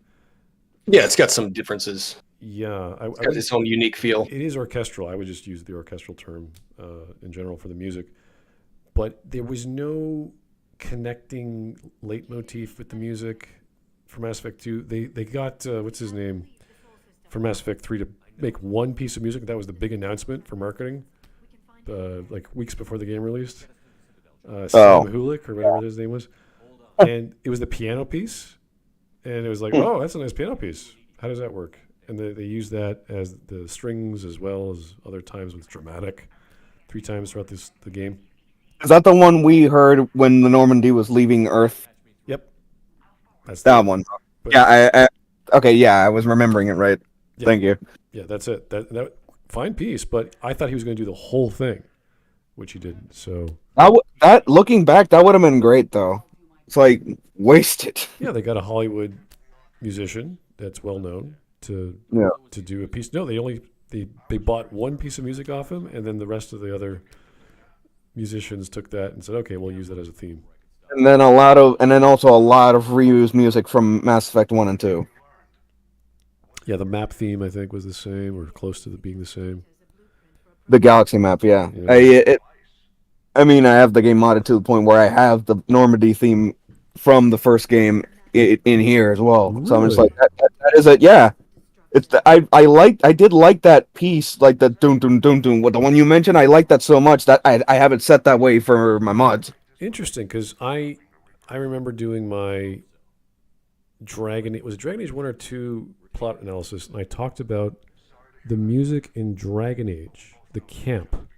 Every time you finish a level or whatever the quest is, and you go back to your camp, all of a sudden this music comes out of nowhere, and you're calm, you're relaxed, and you're like, I can't wait to talk to all my friends. I can't wait to see what they have to say. And it's this not orchestral, it's this choir organic sound that just feels like you're in this magical realm. The same way in Mass Effect, the first game, it feels like you're on a mission to save the galaxy, and it's big stakes, and you feel it. And that's what I didn't get with 2. With 3, I kind of, sort of got it, but not really. 2 is the one where it just felt empty. And no music. No music Was was definitely- But yeah. when you play Samara's, any of her missions, or you play Kasumi's, or the Overlord DLC, like the music is suddenly amped up. It's suddenly let's make the character or the player feel something. Whereas the other music is okay in certain cases, like Tali's is good. It's like the ones that stuck the most with me from the first game were the Normandy theme and when you're on the Citadel. It's like that calm, that relaxing piece. It's like for as many times as you have to go back and forth to and from the Citadel. It's like that piece for the most part really didn't get old. It's like it calmed the tension when it needed to. The map theme. Yes. Not the galaxy map. When you're on the Citadel in the first game. Yeah. Okay, I remember the galaxy map theme particularly. That too, yeah. Where just like you're looking at like the whole galaxy and everything. You're just like deciding where to go. That fits as well. The thing is, the music on the Citadel in the first game is relaxing, but also gives you a sense of something's not right. It feels very eerie, but nice. You know what I mean? There's a balance, yeah. Yeah, which helps play into the whole fact that obviously the Citadel is a trap, and it works because it's subtle. Whereas Mass Effect 2 and 3 aren't subtle about anything. You can hear it's it just right now, all actually. Yeah. So. Because hey, anytime now. it feels like well, I don't know if you guys ever watched Babylon 5, but it feels like you're on this giant space station. It feels like, okay, what's that bureaucrat over there doing? What's he trying to do? What's going on there? Yeah, where you pay attention, yeah. And you want to talk to everyone. You want to uncover everything, yeah. A lot of it catches your eye, exactly. So I think for games like goddamn Inquisition, though. Anyway, sorry. Inquisition got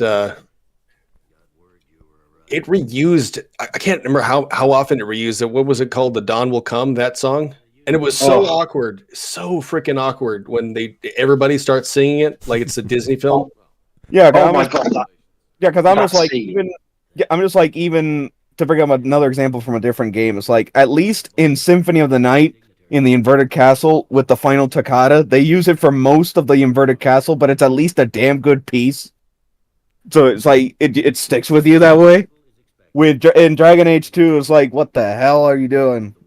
No, well, This was Inquisition, though. Yeah, Inquisition. Dawn Will Come. My bad. It's like I got actually, my question for you. What was everyone's reaction when they first saw that singing scene, where everyone starts just bursting out into song? With I was looking for Liliana. the skip cutscene button. I have been spared the suffering of seeing it. I've heard about it from other people, but I'm not going to go through the trouble of watching it unless I'm really curious. I was cringing, and I also had the unfortunate chance to be playing it with people that I knew, and saying, "Oh, Dragon Age is quite a good series." When this happened, I was like, "Oh, this is just." Well, in fact, let's forget about this. if we're talking about music with Inquisition, that specific scene, right before that was the Battle of Haven, where you had very good. That was my favorite part of the whole game, was the Battle of Haven, because you had very good music, you had good motivation, you knew what you had to do, you wanted to rush and stop Corypheus from killing your guys and your base. Yeah. So that was the best. That was, to me, that was the climax of the whole game. So when you run away and everything is blown up and you fall and then you finally find everyone and you're trudging through the snow, that's like, okay, this is interesting. You failed, well, reasonably, and then everyone starts singing. You're like, this is not quite as uplifting as you might think, BioWare. This is not what we want. We want to feel like we're okay, and this is this weird group church thing. And if you're gonna do The dawn will come. Yeah, If you're away. gonna do Good luck. a church thing, do a church thing. Don't make it a Disney music piece. Make it like a choir chant, sort of Latin. I want like hardcore Latin words in there, and make it orthodox. Make it serious. Don't make it happy and silly. I'm just thinking Spuds there going, this needs some Rammstein. That's what it needs. Just some heavy German death metal. No, not death metal. It needs serious Gregorian chants and like really like. Do you believe in the Maker? Yes. Let's sing a song about it. Here's a song everyone knows, and it's kind of like standard Orthodox, whatever. I don't care. Make it up. That would have been. What gets me, like you say, you've just lost this thing, and then he goes, "But I know a place." And when Solus shows you Skyrim, Skyhold. That was the dumbest. It is like, hey, you're at the lowest part of the story. Hey, you want to go to the highest part of the story? Here's a castle. What are you talking about? It's right over there. What? Yeah, but what I'd be saying. Why did you not say this to start with? Let's go to Haven, because why not? Well, there's this giant fortress right over there, but let's go to Haven. It has a church. Like, oh, okay, sure. I'm like, okay, so we've got this amazing castle which is protected by elven magic, right? So we're going to go to this very small village that, in the past, was controlled by crazed dragon cultists. Okay. Who's allowed this person to be in charge? It is so like retarded. Like, you sit there like, are you serious? We knew about this? This is like 2 kilometers away. It's like not that far. It's like, okay, we just walk down the street. Yeah, it just walks perfectly fine through mountains. And also, if you actually look at the Skyhold map, there's no way to get in. The road is broken. Well, the road leads to nowhere. It's just a drop. Oh, really? The drawbridge wasn't working? No, the drawbridge opens. You can go a bit further, and then the road just stops, and there's no way to get in or out. Jeez. There's no road connecting the fortress to anything. We're supposed to be talking about positive things. I guess we got off track there. Well, okay. There's one positive. It's got elven magic to protect it, so at least that explains why it doesn't get attacked earlier in the game. Well done, BioWare. Lore, excellent. Yeah, fantastic. Yeah. You know, one really good positive thing, Sten from the original Dragon Yes. Age. Sten is probably one of if not my favorite character in the first one. I think somebody summed him up in that if you talk to an alien or a foreign creature, something like an elf from in a game, usually they'd give you their entire backstory. They're like, well, my people X, Y, and Z, yada yada yada. But Sten, the moment I thought he was great was, you're like, tell me about your people. That's one of your first dialogue choices. And the very first thing he says is no. Yeah. And that's it. You're like, perfect. Like that's exactly what people would respond with. It's like, no. Yeah. It's like, why? Why do I got to tell you about my people? Yeah, but the best thing about it is obviously another positive. Sten acts like someone who comes from a society that is very stern and closed off about its religions and beliefs. You know what I mean? Because the Qunari don't really, and the Qunari never really interacted with Phaedus apart from a war, so he's very closed off, which is real. Everyone else comes across as some sort of liberal Californian. Right. Do you know what I mean? And you're like, Except for Shale. Yeah. Shale is pretty good. yeah, but Shale's also a giant golem. That's only in a DLC. Well, she has the memories of a female dwarf, so a lot Yeah. different No, than Ongrim. She's a female dwarf Yeah, she inside hates of a birds. golem. Right. Yeah. And she Another thing, and someone put it up earlier about Morrigan. I really like Morrigan in Origins because she was also a well-written character, being the bad companion, because she had a set of morals and stuff, and obviously you can change it in the romance. By Inquisition, she just turned into, like I say, a liberal Californian, and you're like, right, okay. They completely destroyed her character, and that's the thing. By the third game, all characters have been destroyed to the point they're all pretty much the same. It is Like- different from Morgan in the third game because she could have a child, and that could explain some of her change. But Yeah, that's- but the thing is, it's like at the end of Witch Hunt, Morgan is only open up to the Warden because he's shown her so much love and respect. By Inquisition, she's just throwing out love and respect to everybody because I don't know. she's a mommy now. She likes people. Yeah, that's not how mums work. That's not how mums work. Liliana's Trust weird me. too in Inquisition. Everybody's weird in Inquisition. Oh my Yeah. God, Liliana. Yeah, she's basically a butter tart in the first game. And in the Weird. Yeah. If by weird you mean wrong, then yes. Well, no, the third game, she's like, I hate everyone. I'm suspicious. I am the master of secrets. No one, like, it's okay. We get it. It's your job. We know you're a happy-go-lucky girl. What the hell happened? And then the weird thing, which David Gator is probably his worst thing he did, was retcon her death. And she is now She's a spirit. magically back, and she can't remember it, but she knows she's going to try and kill the warden, blah, blah, blah. And she's spirit now of vengeance. evil. And you're like, right, okay. Also, in Dragon Age Origins, I know she was pretending to be a sister, is it, of the Chantry? Because obviously she ran away from Margarine or whatever her name is.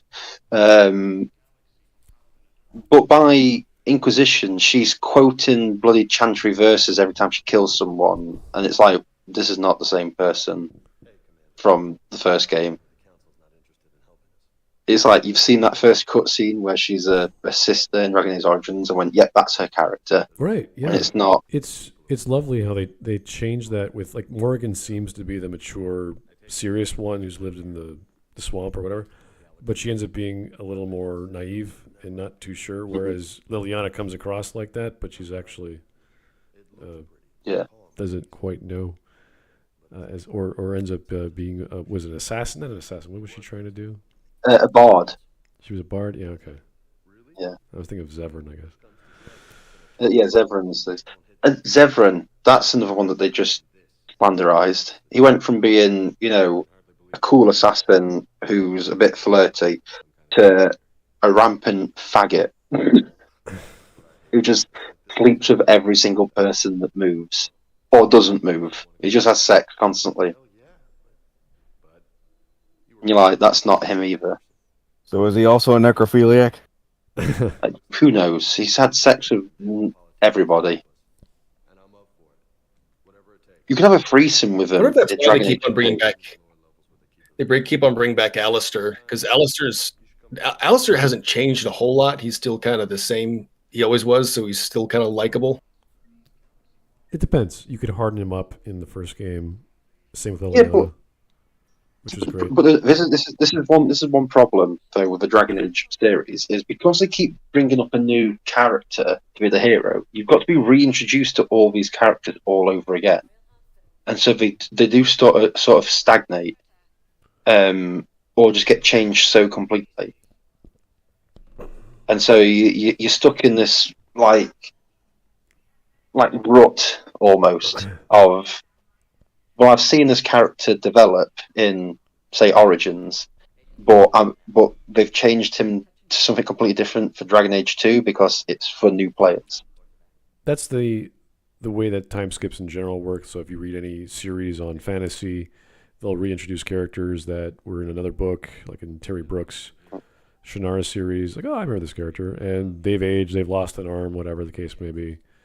With the choices you make, at least they did something with them. Like Alistair could be a bum in a bar, or he could be the king, or he could be dead.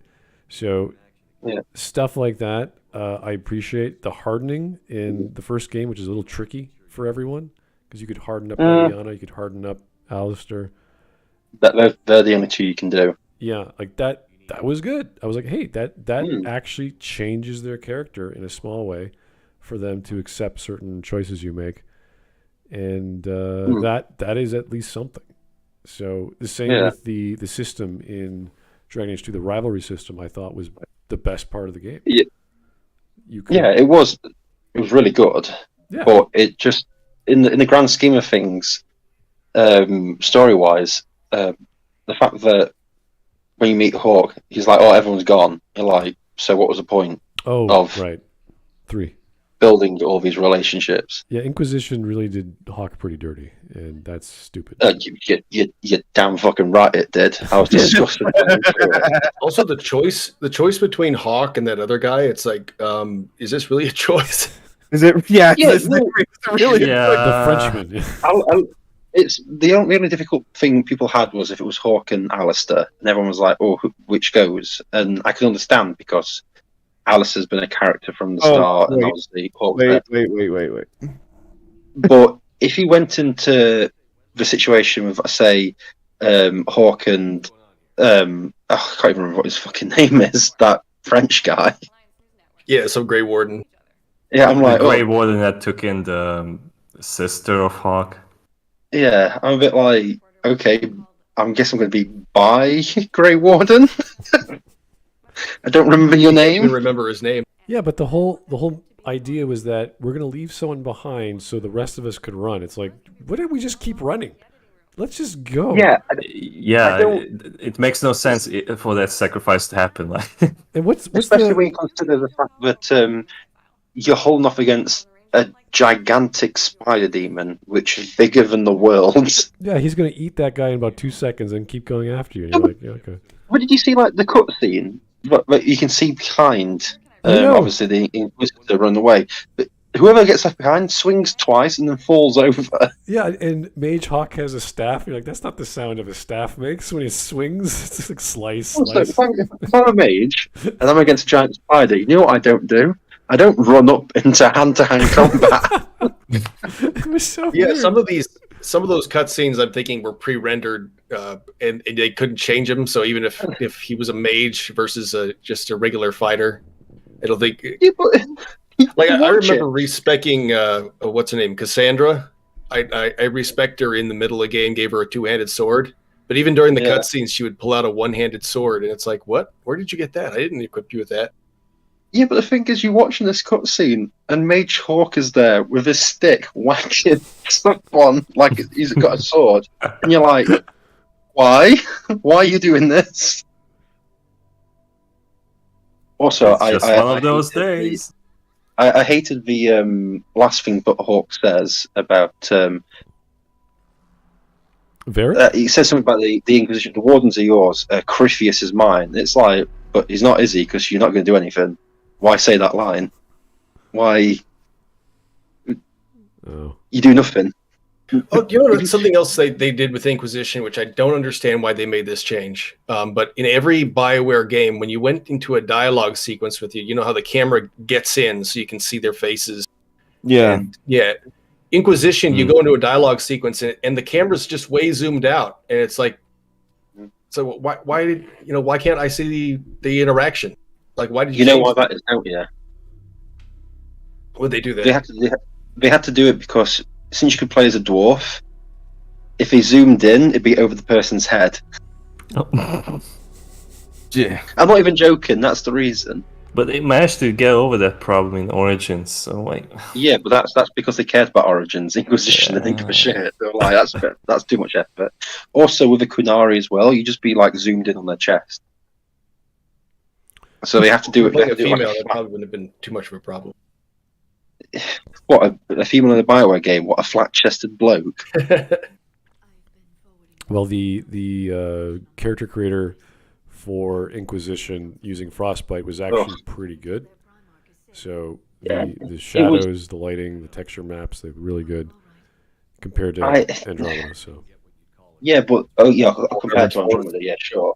But compared to like the other games, it was poor. I mean, the actual options you had to choose from were less than what you had in Dragon Age 2.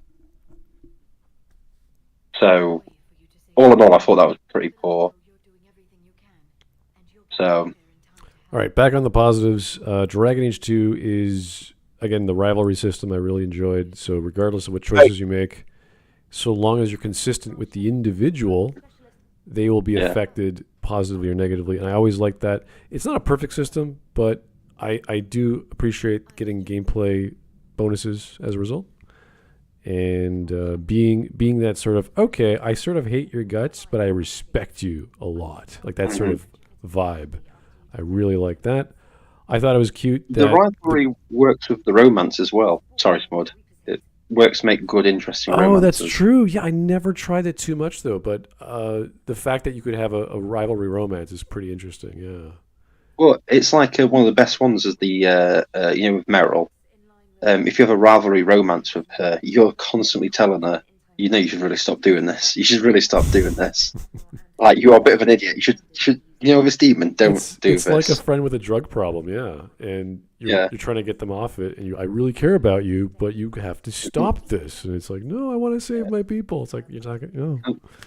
And then, obviously, the rivalry with, like, Isabella is, you should probably stop being a whore. Well, and she's like, you know what? You're right. I should stop being a whore. It's like... The great thing for character creation is like the Hawk twins. I think that was a creative decision to make the other twin an actual character, depending on who you choose. That's why. That's why we always look to Andromeda for that, because it was like, hey, this reminds me of Dragon Age 2, but we've gone horribly, horribly wrong. Yeah.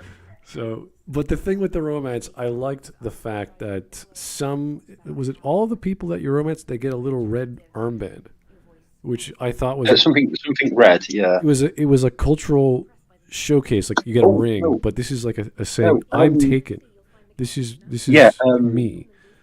I thought that was it, and there was no reference. There was no like, oh, you're with this person. Oh, they have an armband. No, it's just this thing that notifies the player, yeah, you went this way, and this is what happened. And whether that's part of the lore or will be part of the lore is nice to find out. But it's really good. So Meryl gets new armor, right?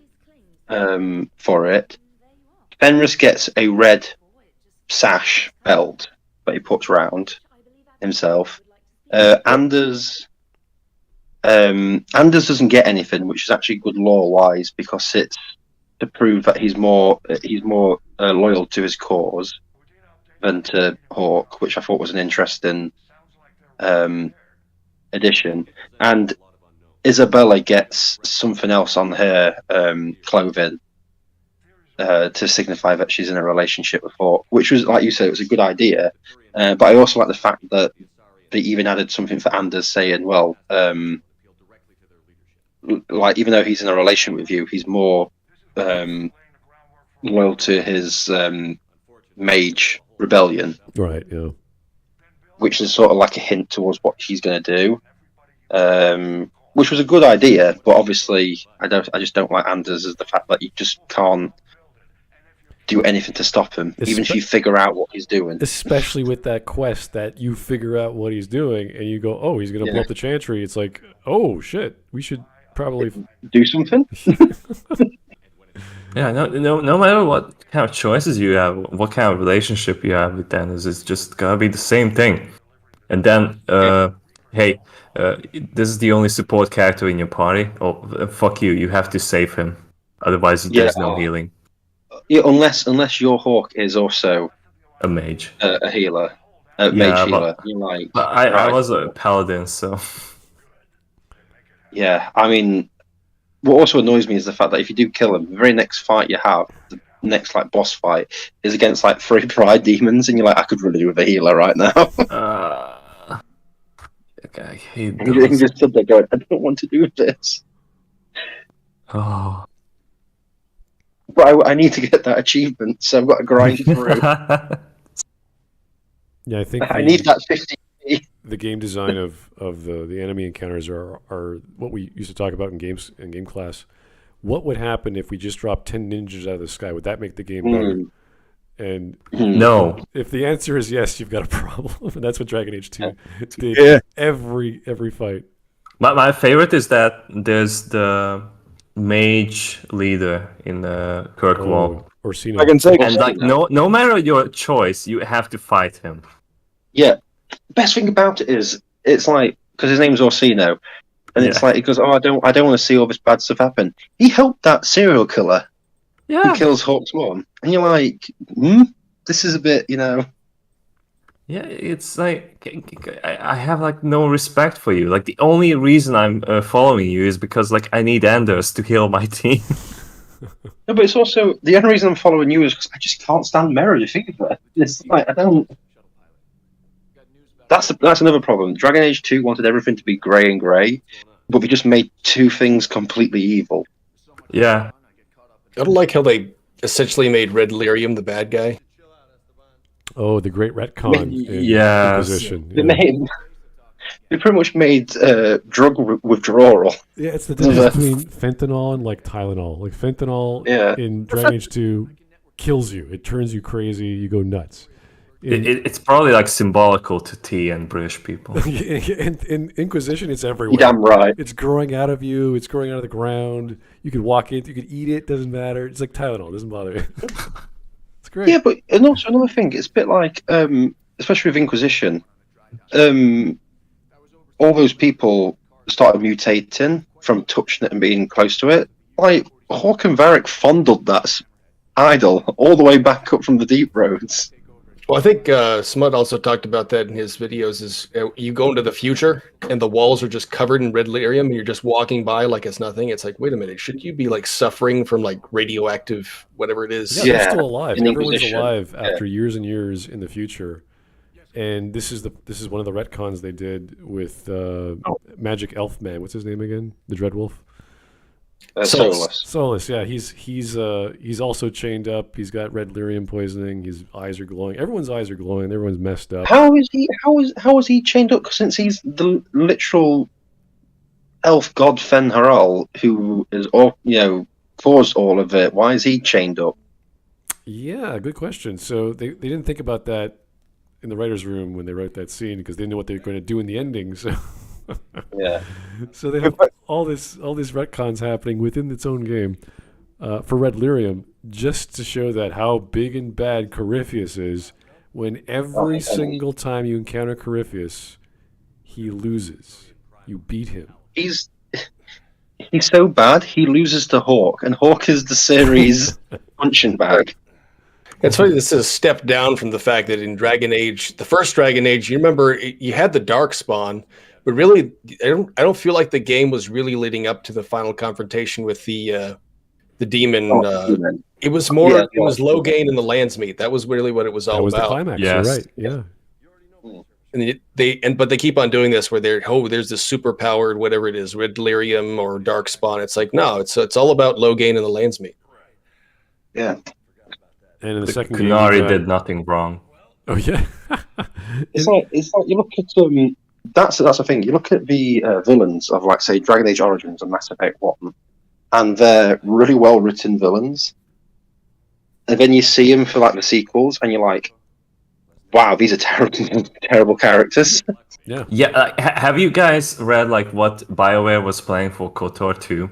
Like, what was their idea? Oh no. Is that they wanted to make an evil Yoda. And then it would be the plot twist towards the end that like, oh, well, you thought like Yoda is going to be the good guy like in the movies. No, he's actually evil. It's like, oh, wow. Thank God they gave it to Obsidian. Oh god, yeah. Obsidian did a fantastic job with KOTOR 2. Thank goodness, yeah. But BioWare and their ideas, like I think like they probably had someone in the higher ups who said like this idea is total garbage. Like we had like this talk with the Batman the censorship thing, but it's really if you have a superior that can rate your ideas, kind of like with cartoons and Ren and Stimpy. But when you like unleash John K to do whatever the fuck he wants, you're gonna get like a result that like it's not gonna appeal to anyone except for him. And like he's a total dick as well. So I think like that kind of applies to BioWare as well. That like somewhere there, when they were like working together with the LucasArts, there probably was someone who told them that like which ideas should pass and which aren't, because like they probably can work if they have a good leader that can show them the way, but otherwise you're gonna get garbage like Dragon Age and so on. Yeah, I think if you look at the villains, the main villains from the first two games, or the first games from Dragon Age and Mass Effect, Saren and Loghain are just guys with authority and resources. They're just guys. Milestones better than anything. If you look at Inquisition, if you choose the mages or the Templars, you get sub mini boss guys, some chick and some dude, who turn into superheroes. It's like, okay, this is getting dumb. And then you have the actual dude who's completely incompetent, and he's a DLC character, and he's basically Dr. Claw from Inspector Gadget. Like he's just so there's nothing to him, and he's the villain. It's a Saturday morning cartoon villain. Yeah. You win. You win each time you fight him. Even Haven, you pretty much win because you like wipe out half his army. Yeah. It's a bit like, I'll get you next time, Inquisitor. Yeah, and all he wants to do is go to the Fade. That's it. And you give it to him at the end. You're like, why would you do that? You've defeated him. Why are you giving him what he wants? Oh, yeah. You wanted into the Fade, so now you can go. It's like, okay, I guess that was easy. Yeah, you could have asked him. Ask the Inquisitor. He'd be like, sure. Also, here you go. Also, why doesn't he just go to sleep? But don't people just go to the Fade in their sleep anyway? Hey, Corypheus, just close your eyes.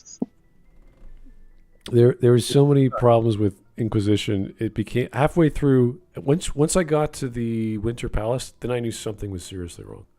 Because people see the Winter Palace as this great, it's just well scripted, all these events, and you have this timer at certain times. You can sneak in. There's all these puzzles that do nothing, like all these dumb. Like I have to open a door with a statue. Like what? How? Wait. Who goes around the Winter Palace with a series of statues opening doors? Like, well, this is dumb. But apparently that's how they do it in Orlais. You have to lug around all these giant statues of Hala.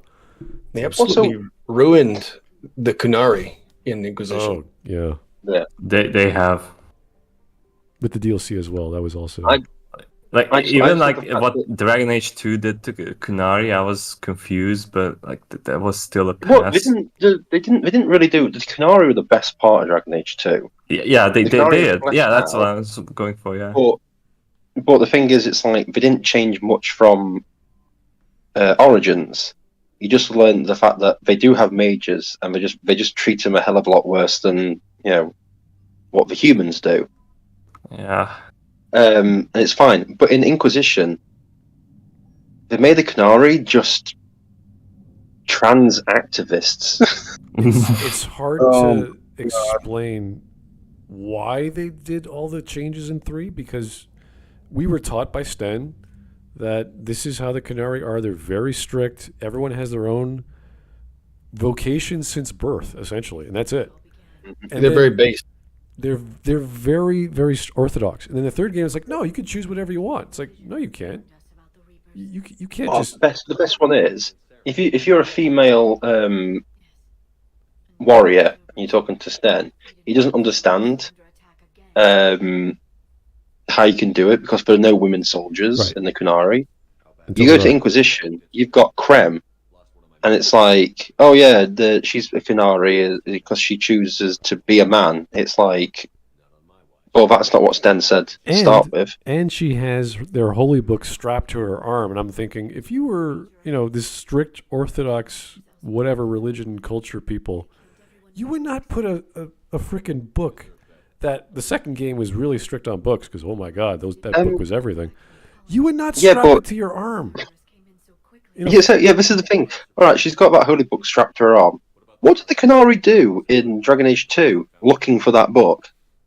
Occupy an entire city. Yeah, they occupied Kirkwall.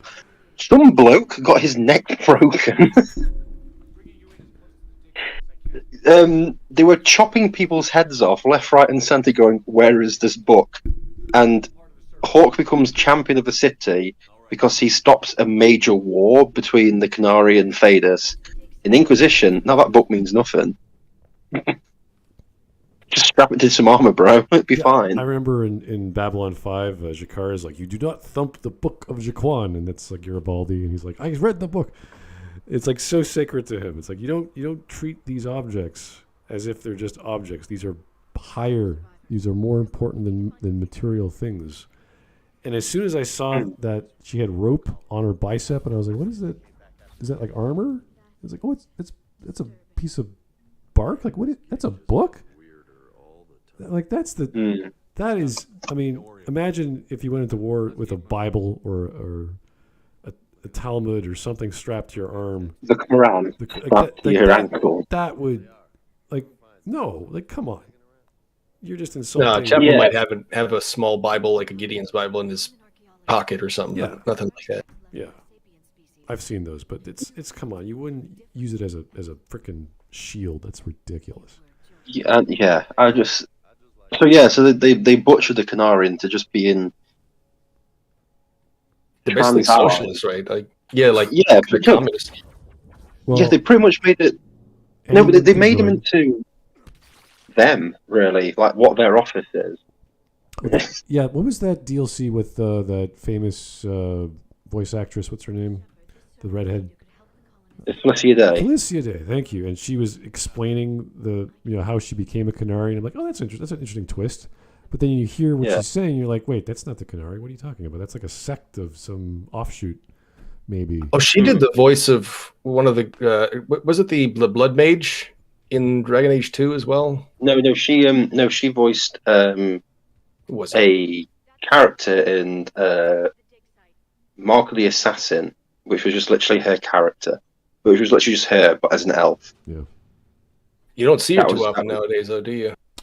No. You No, she was really big for a very short amount of time. And then she became a mom, I guess, or a stalker came after. I can't remember what the story was with her.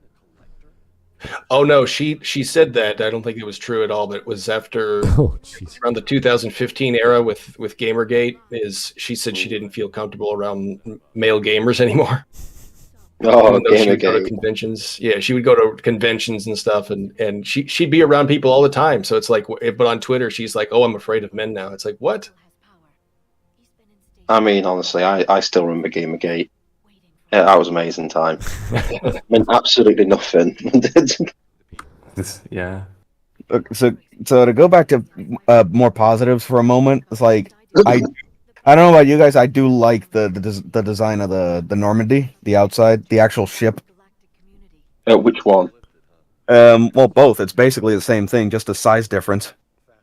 It's not the same thing. There's quite clear differences in designs.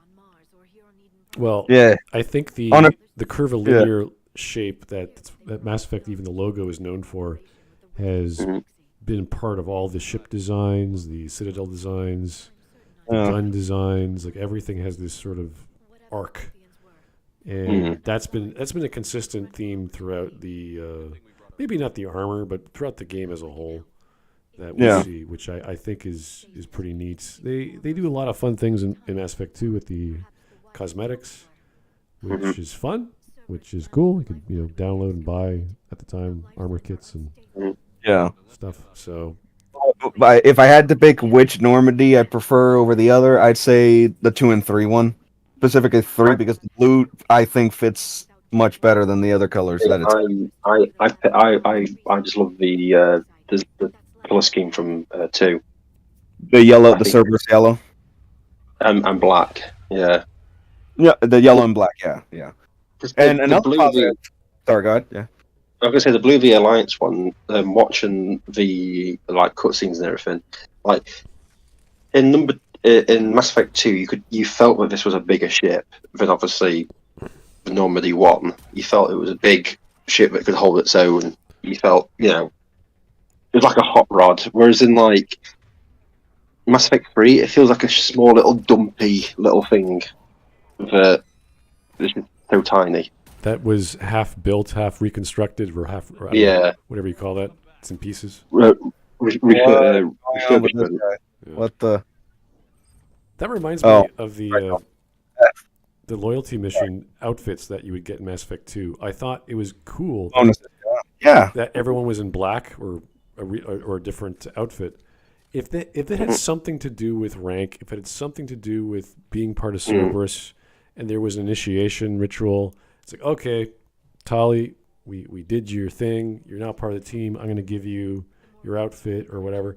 Like, that would have been something like, oh, now I feel part of the team. I have this rank. I'm a leader.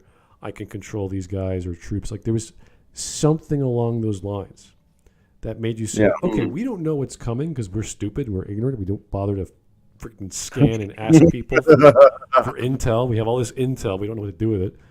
But hey, you're going to be part of a small strike force. You're a bunch of Quarians. You're awesome at tech. We're going to keep you for that. And that would have been great. But they never developed it. They never thought, hey, why do we need 50,000 units of palladium to fix my face? Like, is that really important right now? That's like strip mining several planets. Well, yeah, we gotta make sure that Renegade Shepard looks pretty. It's like, what? The thing that also gets me is sorry, can you go on? You mentioned outfits, but I also give credit to Mass Effect 3 for the goddamn leather jacket that is exclusive to male Shepard. Oh, that is all right. I personally think it's the best casual outfit in the game because that is a sweet jacket.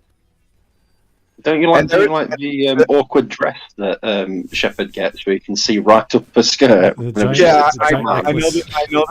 It's like that is absolutely ridiculous. I'll go right into that. Although there is a mod that gives female Shepard the leather jacket, but I've never bought it. There was a mod that gave female Shepard balls to dangle out of her skirt. I wouldn't be surprised.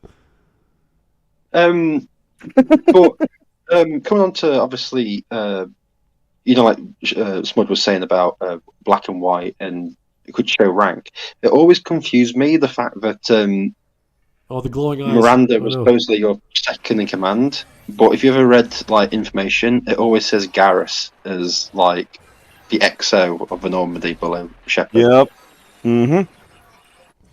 And I'm a bit but that's not what the story says. The story literally says Miranda's his XO. They did not work with the Cerberus angle at all. They just did not even play with it. And you would expect that from the character of Miranda versus Jacob, because they were the first people that came with you. They are Cerberus.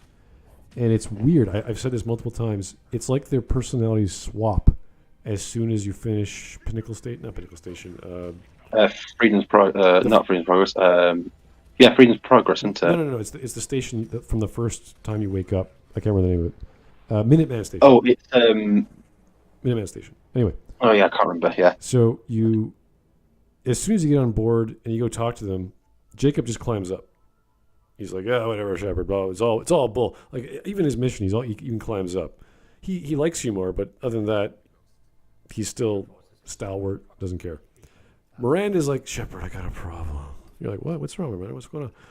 I have a sister. Oh my god, you got a sister. What's going on? Like she's like going into her family and her issues, and she's genetic and all this stuff. Like it's just complete opposite from what we saw as this ice queen we're expecting, and it just happens. They just decide to do that, and you're like, can we have had some conflict? Can we have had some weird conversations? There's no lead up into it. It probably could have been better executed if, say, like maybe you were going through her stuff and you found something and then you confronted her and she's like, I'm not going to talk about it. That would work. That would have been so- great. Yeah. Hold on, quick clarification. Sorry to interrupt. Quick clarification. What was the name? Remind me, what was the name of the last planet before the end game of Mass Effect 1? I forgot. Or Ilos. Yeah. Okay. Because we mentioned the whole thing with the Protheans earlier. It's like they made an entire like was mentioned, an entire DLC just to like reconcile the changes made from 1 to 3. Yeah. What we're seeing right here. There was even something else that Smud was saying with that I thought would have been another good route for story is why does Shepard even need to be the protag in Mass Effect 2? If you want to kill him off, get somebody. What's the elusive man's name? Jack Harper. In the comic. Make Jack Harper the main character. He kills Shepard, and then he realizes, oh, I just killed the last hope for humanity. So now I need to recruit Shepard's allies. That would make the loyalty stuff make more sense because it's like, well, you kill a Shepard, so we're not going to be loyal to you. Well, yeah, so it's between me and saving the galaxy. Yeah, well, that's the issue with ruining the setup from the intro is that it just happens and he's back within 5 minutes and it's a 2-year time skip. They could have worked with that. Oh, we gotta find out what happened to Shepard. Is he dead? Like, okay, everyone says he's dead.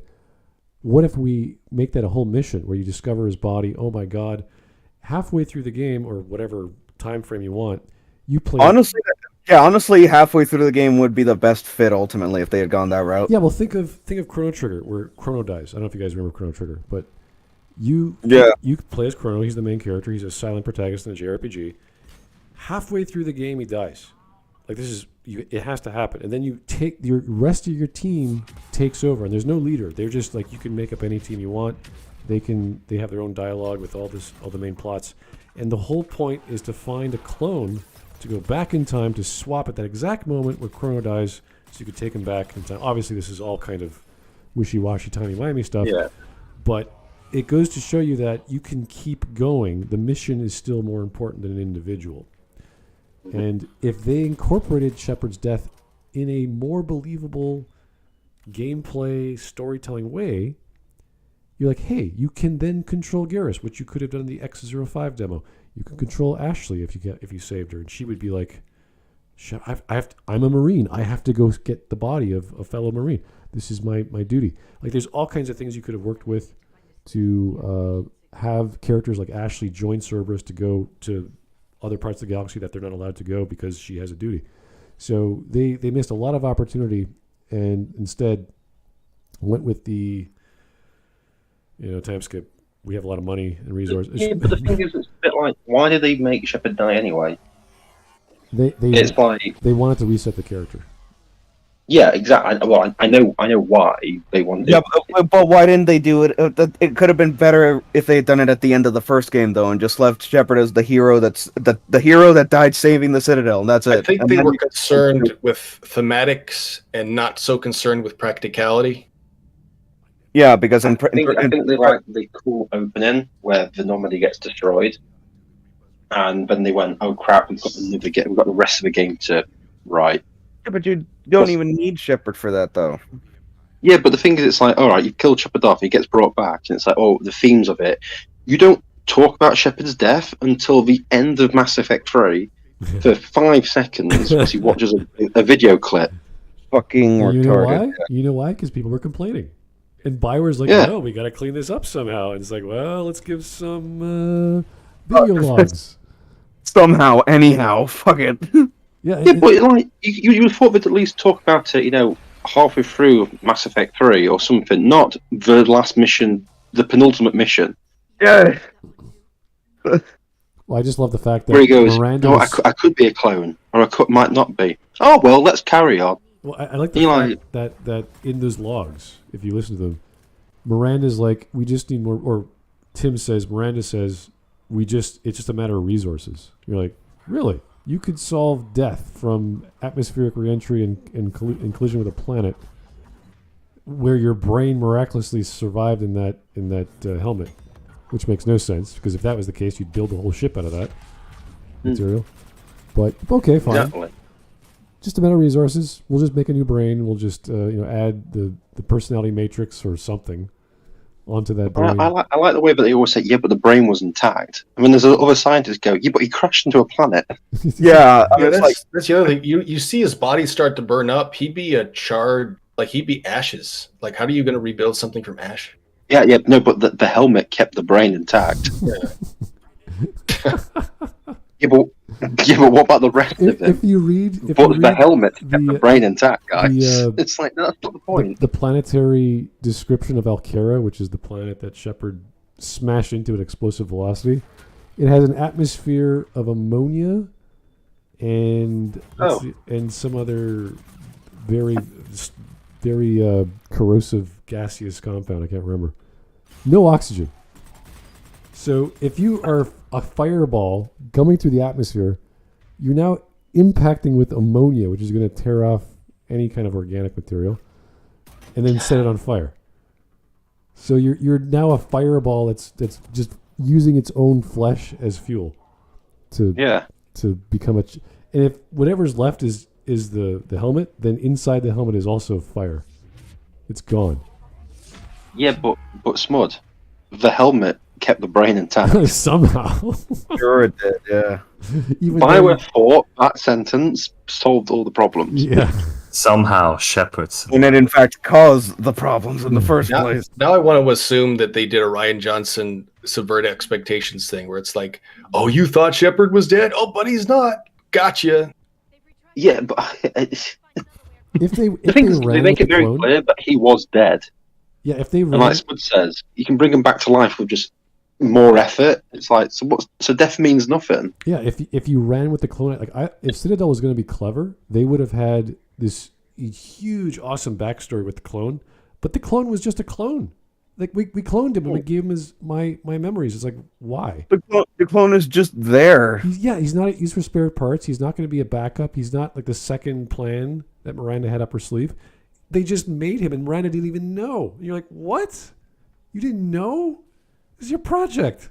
Or even if I suppose the Geth had gotten a hold of his body and reconstructed it with Geth technology, and then Shepard wants to kill the Geth, then he finds out, oh wait, I'm one of them. What? That was speculation from the fans as well, and I think Mac might have mentioned that, or someone might have mentioned that as an idea, but they didn't run with it because there was a guy on the team whose name I can't recall, who was a hardcore science fiction writer, and he wrote the Geth a certain way, and he was very strict on that until they played around in the writer's room. There's all these arguments and whatever. Then Mac went he left the team. And then he left knowledge. Mass Effect 2. Exactly, you're right. It's funny. He was like, the Geth don't give a shit about organics. They don't care about putting armor on their body. That'd be dumb. Why would they go after Shepard's armor? His name was Chris something.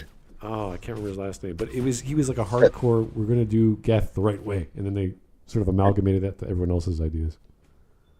They turned Legion into a fanboy. It's like, oh, God. Legion, what a waste of time. The same treatment they did with like the Star Trek's Borg, where it's like the Geth now have a central queen, so to speak. Oh God, don't bring that up. That is just Voyager messing around with lore again.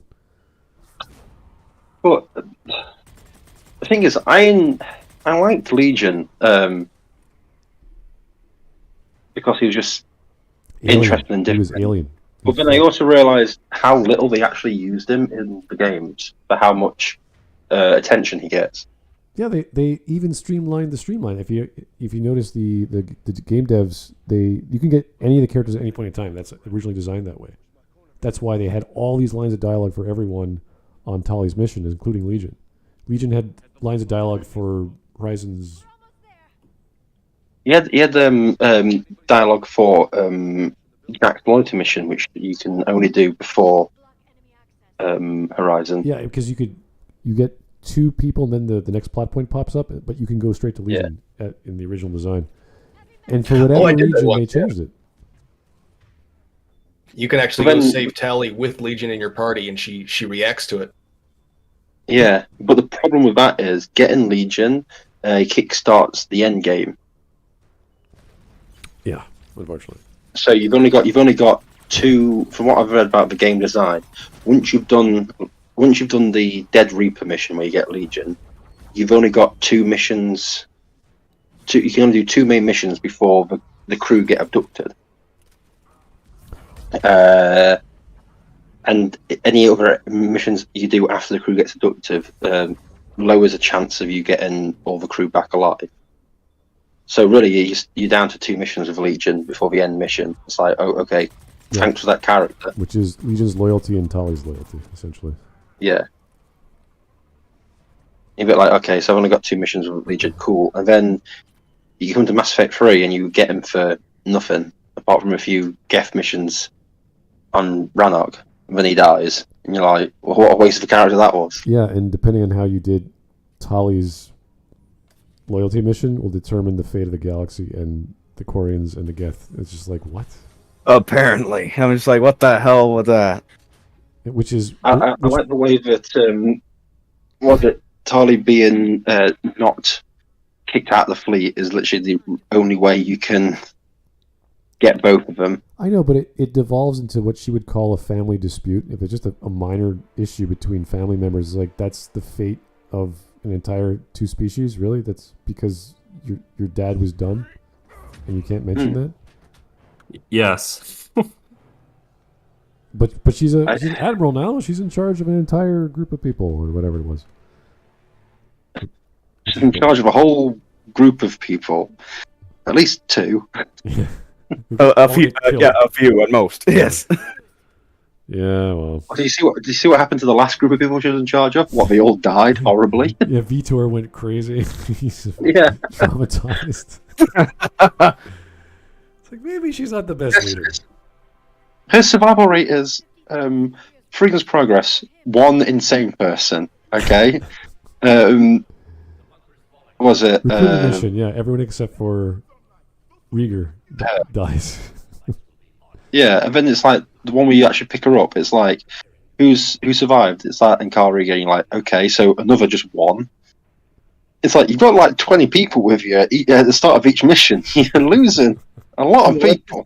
What the hell are you doing? And then she says in Mass Effect 3, I wanted to become an admiral because of you. And you're like, me? Really? Yeah. It's the way that Mark Muir delivers that line and the fact that we know what the hell she did.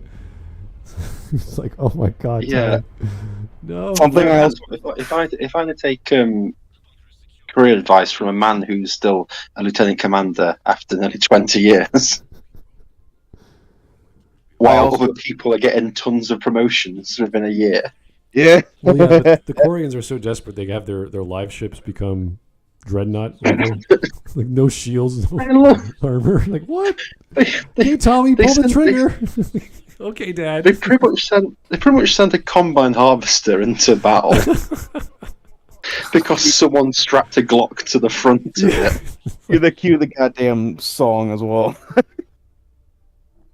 But also, I was also going to say it's like we can't talk Mass Effect without mentioning the one guy was Conrad Werner. All right. The fanboy, essentially. the comic relief that they put through in there for shits and giggles, essentially. They just did it for fun. And they made him serious at the end. He's a PhD. It's like, okay. In what? This very specific category of science that no one else knows what the hell he's talking about. It's like, all right. Yeah, but it's not just that. It's so specific that it links to 4 separate side missions from Mass Effect 1. So it links into, remember those Asari writings you spent 20 minutes just plodding around doing? Yeah, they're important now. His Stolen Quest is also bugged near the end. Yeah, you had to do the Mass Effect 1 mission where you scan all the keepers? So you had to do that properly. You have to do the Asari writings. Yeah. Oh god, that was long. Then you had to do another collection. Really? Then you had to say a certain thing to somebody in Mass Effect 2.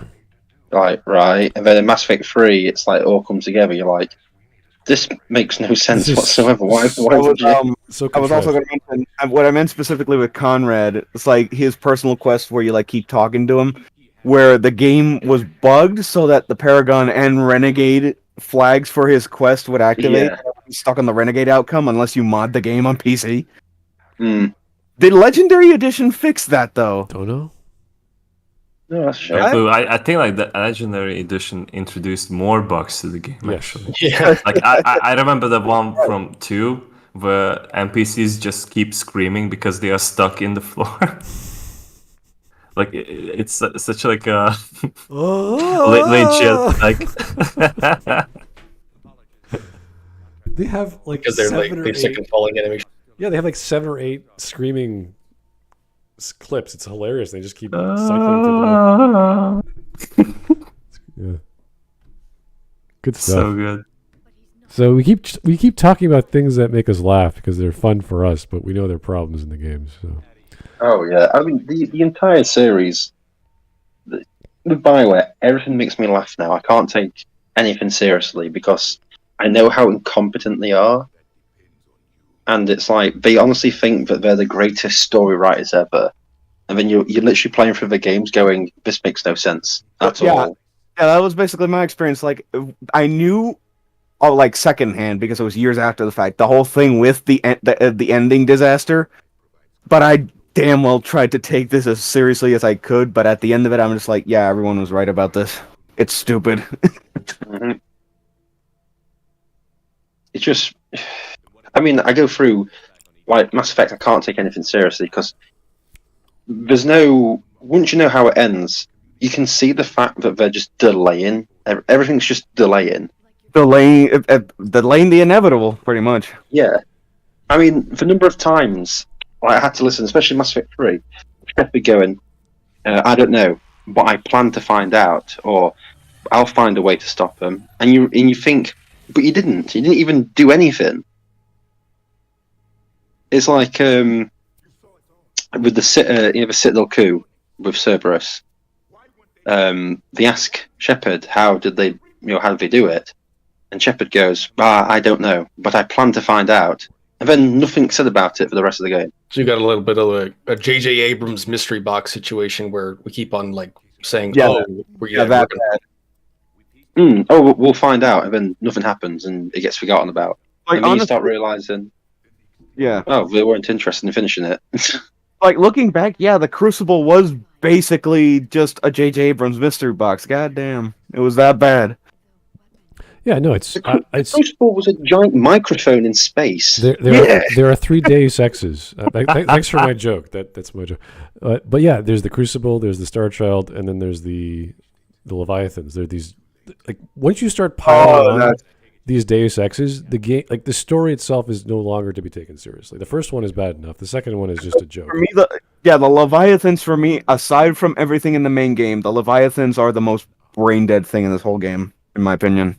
Because where have you been? They're so prideful and egotistical. They don't care. They're like, yeah, we want you to pay us tribute now that you're down here in this little machine. Yeah, but then when they're told, it's like, yeah, the Reapers are gonna come after you too when this is all said and done. It's like, that's when it's like they care. It's like, yeah, fuck off. And yeah, but it's also the fact that they're so the Leviathans are so immensely powerful, right? That they can like short circuit a Reaper, make it crash, and it kills it. Why don't we just lure all the Reapers to that planet? well, they give you a magical ball that they can use as a transmitter. So it's like, bring this ball to all the Reapers you come into close proximity, and they'll just short them out. Yeah, in a much better story, that would be grounds for like that's kind of like grand master plan to like get all of them there at once and just pretty much get the easy win at that point. Well, that's the answer to can we fight them conventionally? It's like, well, we can, but now we have a super weapon. So Yeah, but Smudge, you can fight them conventionally because in the Codex, it literally talks about the Battle of fucking Palaven, where a single ship sits waiting at a Mass Effect relay and just keeps shooting straight at them. And because the Reapers are coming in from the Mass Effect, their shields aren't up. So they just keep blasting these Reapers. forgot about that. And it's You're like, right. yeah. so it's like, right, so that's a tactic you can do. Why aren't people doing it more? Or the Miracle at Palaven, where you just put a conventional nuclear bomb, which, bear in mind, there's a gun that shoots them, onto a Reaper and it destroys it. So you can fight them conventionally. Why is this? Why can't you do it? Oh, well, the catalyst says you can't, but you can. Yeah, but Reapers are just fire, and fire just burns. It doesn't have a will. That doesn't. That's not how it works. Yeah, but I just say like that. Yeah, but listen, we've got a helmet that can keep the brain intact. So what's fire gonna do? The fucking helmet again.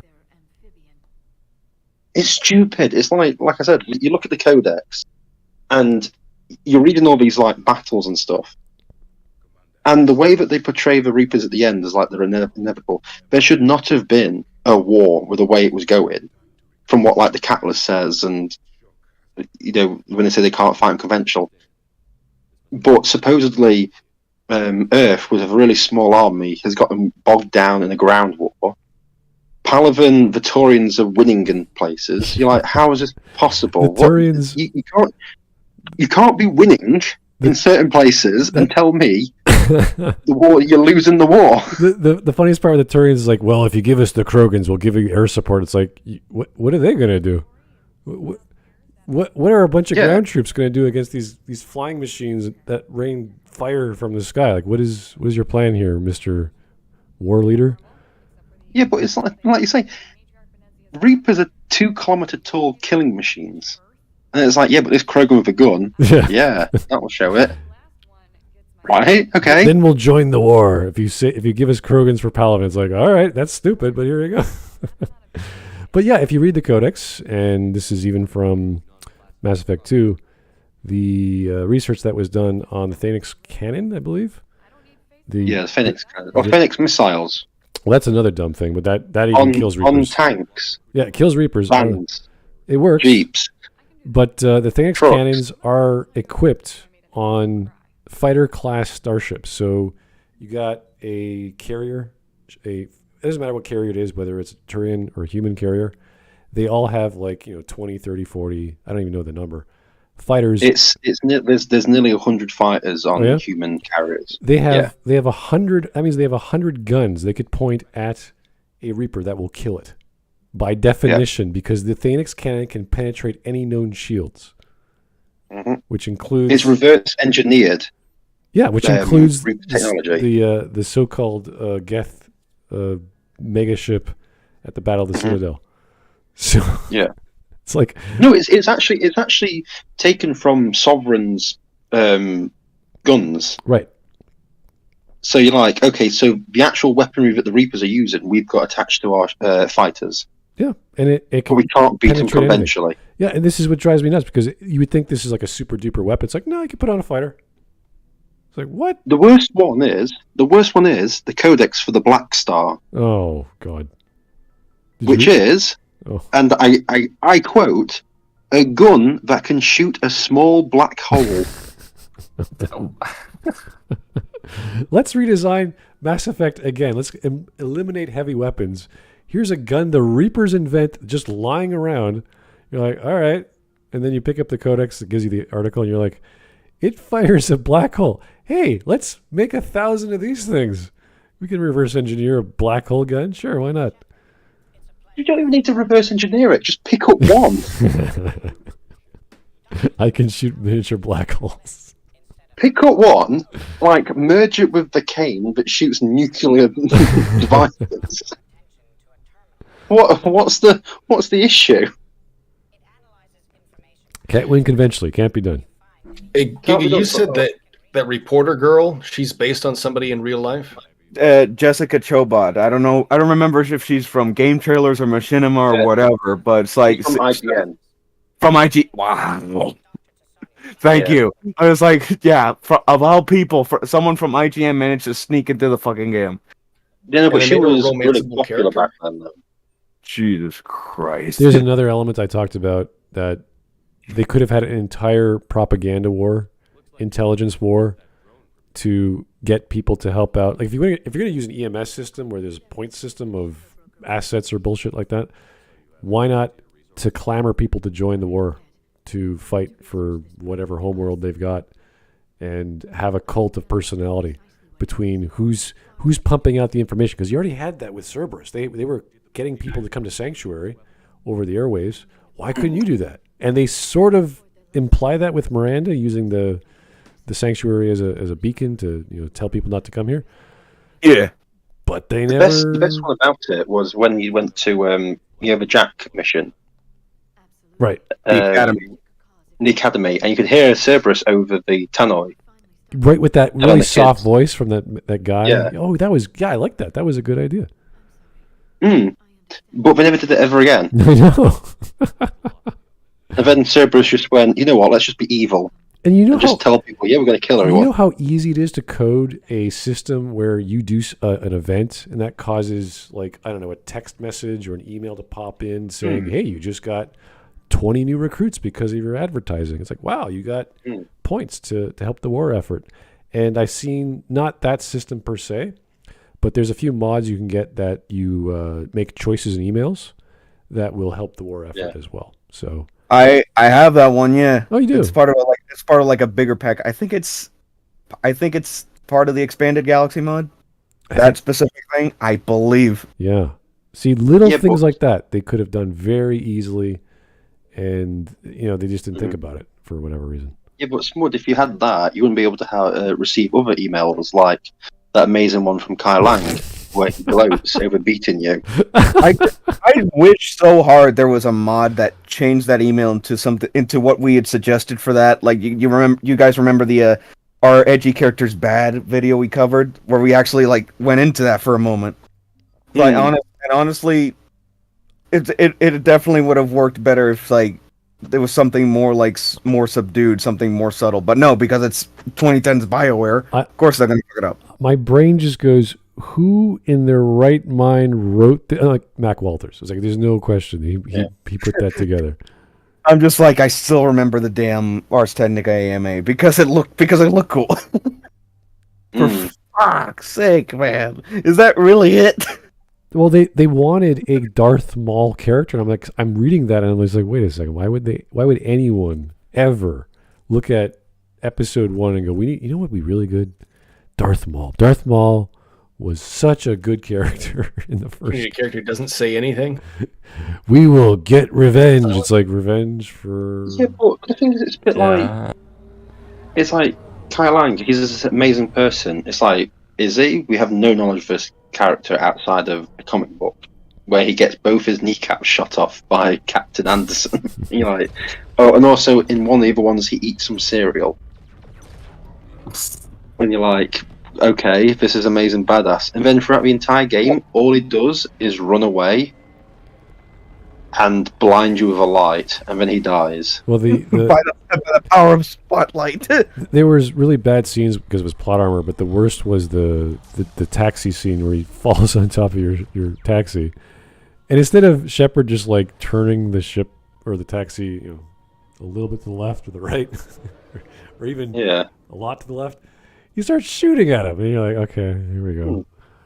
No, the worst scene is just after that, when Thane decides to fight him hand to hand with a gun. He goes, aha, you have a sword, I have a gun, let's have a sword fight. Some and of he that uses his gun as a sword. Some of that was hilarious because everyone's just standing around like watching this happen. You're like, do we jump him? Like, what do we do? Yeah, but the thing is, it's like, you have the actual scene where Thane actually gets stabbed. Yeah. Thane is jumping towards him, trying to stab Kai Lang with a gun. Fucking. And I'm like, why is he doing that? We just had a scene like that just earlier now with chasing Dr. Eva. The cutscene where Caden's like telling her like, stop moving, and then he goes into melee range while he's sticking a gun in your face. It's like, why are you going into melee? It's like, Yeah. Yeah, this is the thing that annoys me about this game, is the fact that everyone moves into melee range when they've got a gun. It's like, guns are for distance. Also, everyone uses the damn Predator pistol and then walks up to people. Yeah, it's the Avenger assault rifle of bitch slap, or it's the Predator pistol. It always pops up. Yeah. You know, that got so annoying that on my last playthrough of Mass Effect 3, I didn't even customize anything. As in, I wore the basic armor, kept the Avenger assault rifle and the Predator pistol, just so it wouldn't be weird having like 1,200 guns on my back in a cutscene. Remember the mods in the first game? How powerful they were at the end of the game? You got like frictionless materials. And which one? The first one? The first game, yeah. You got Dear Lord, that was broken as hell. It made like your pistol turn into a cannon. It was amazing. They're all. The first game's really well done, and I'll always like tip my hat to it and say it is a very good game. It's just unfortunate that the next two just destroys its legacy. Well, I have Like to drop the bar so low. Drop the ball. I meant. I Sorry. have to respect the second game for the streamline. It did open it up to a lot of players. It made all the inventory management, like, eliminated that. I don't care what other players think. I'm talking about me. I'm the most important thing to me.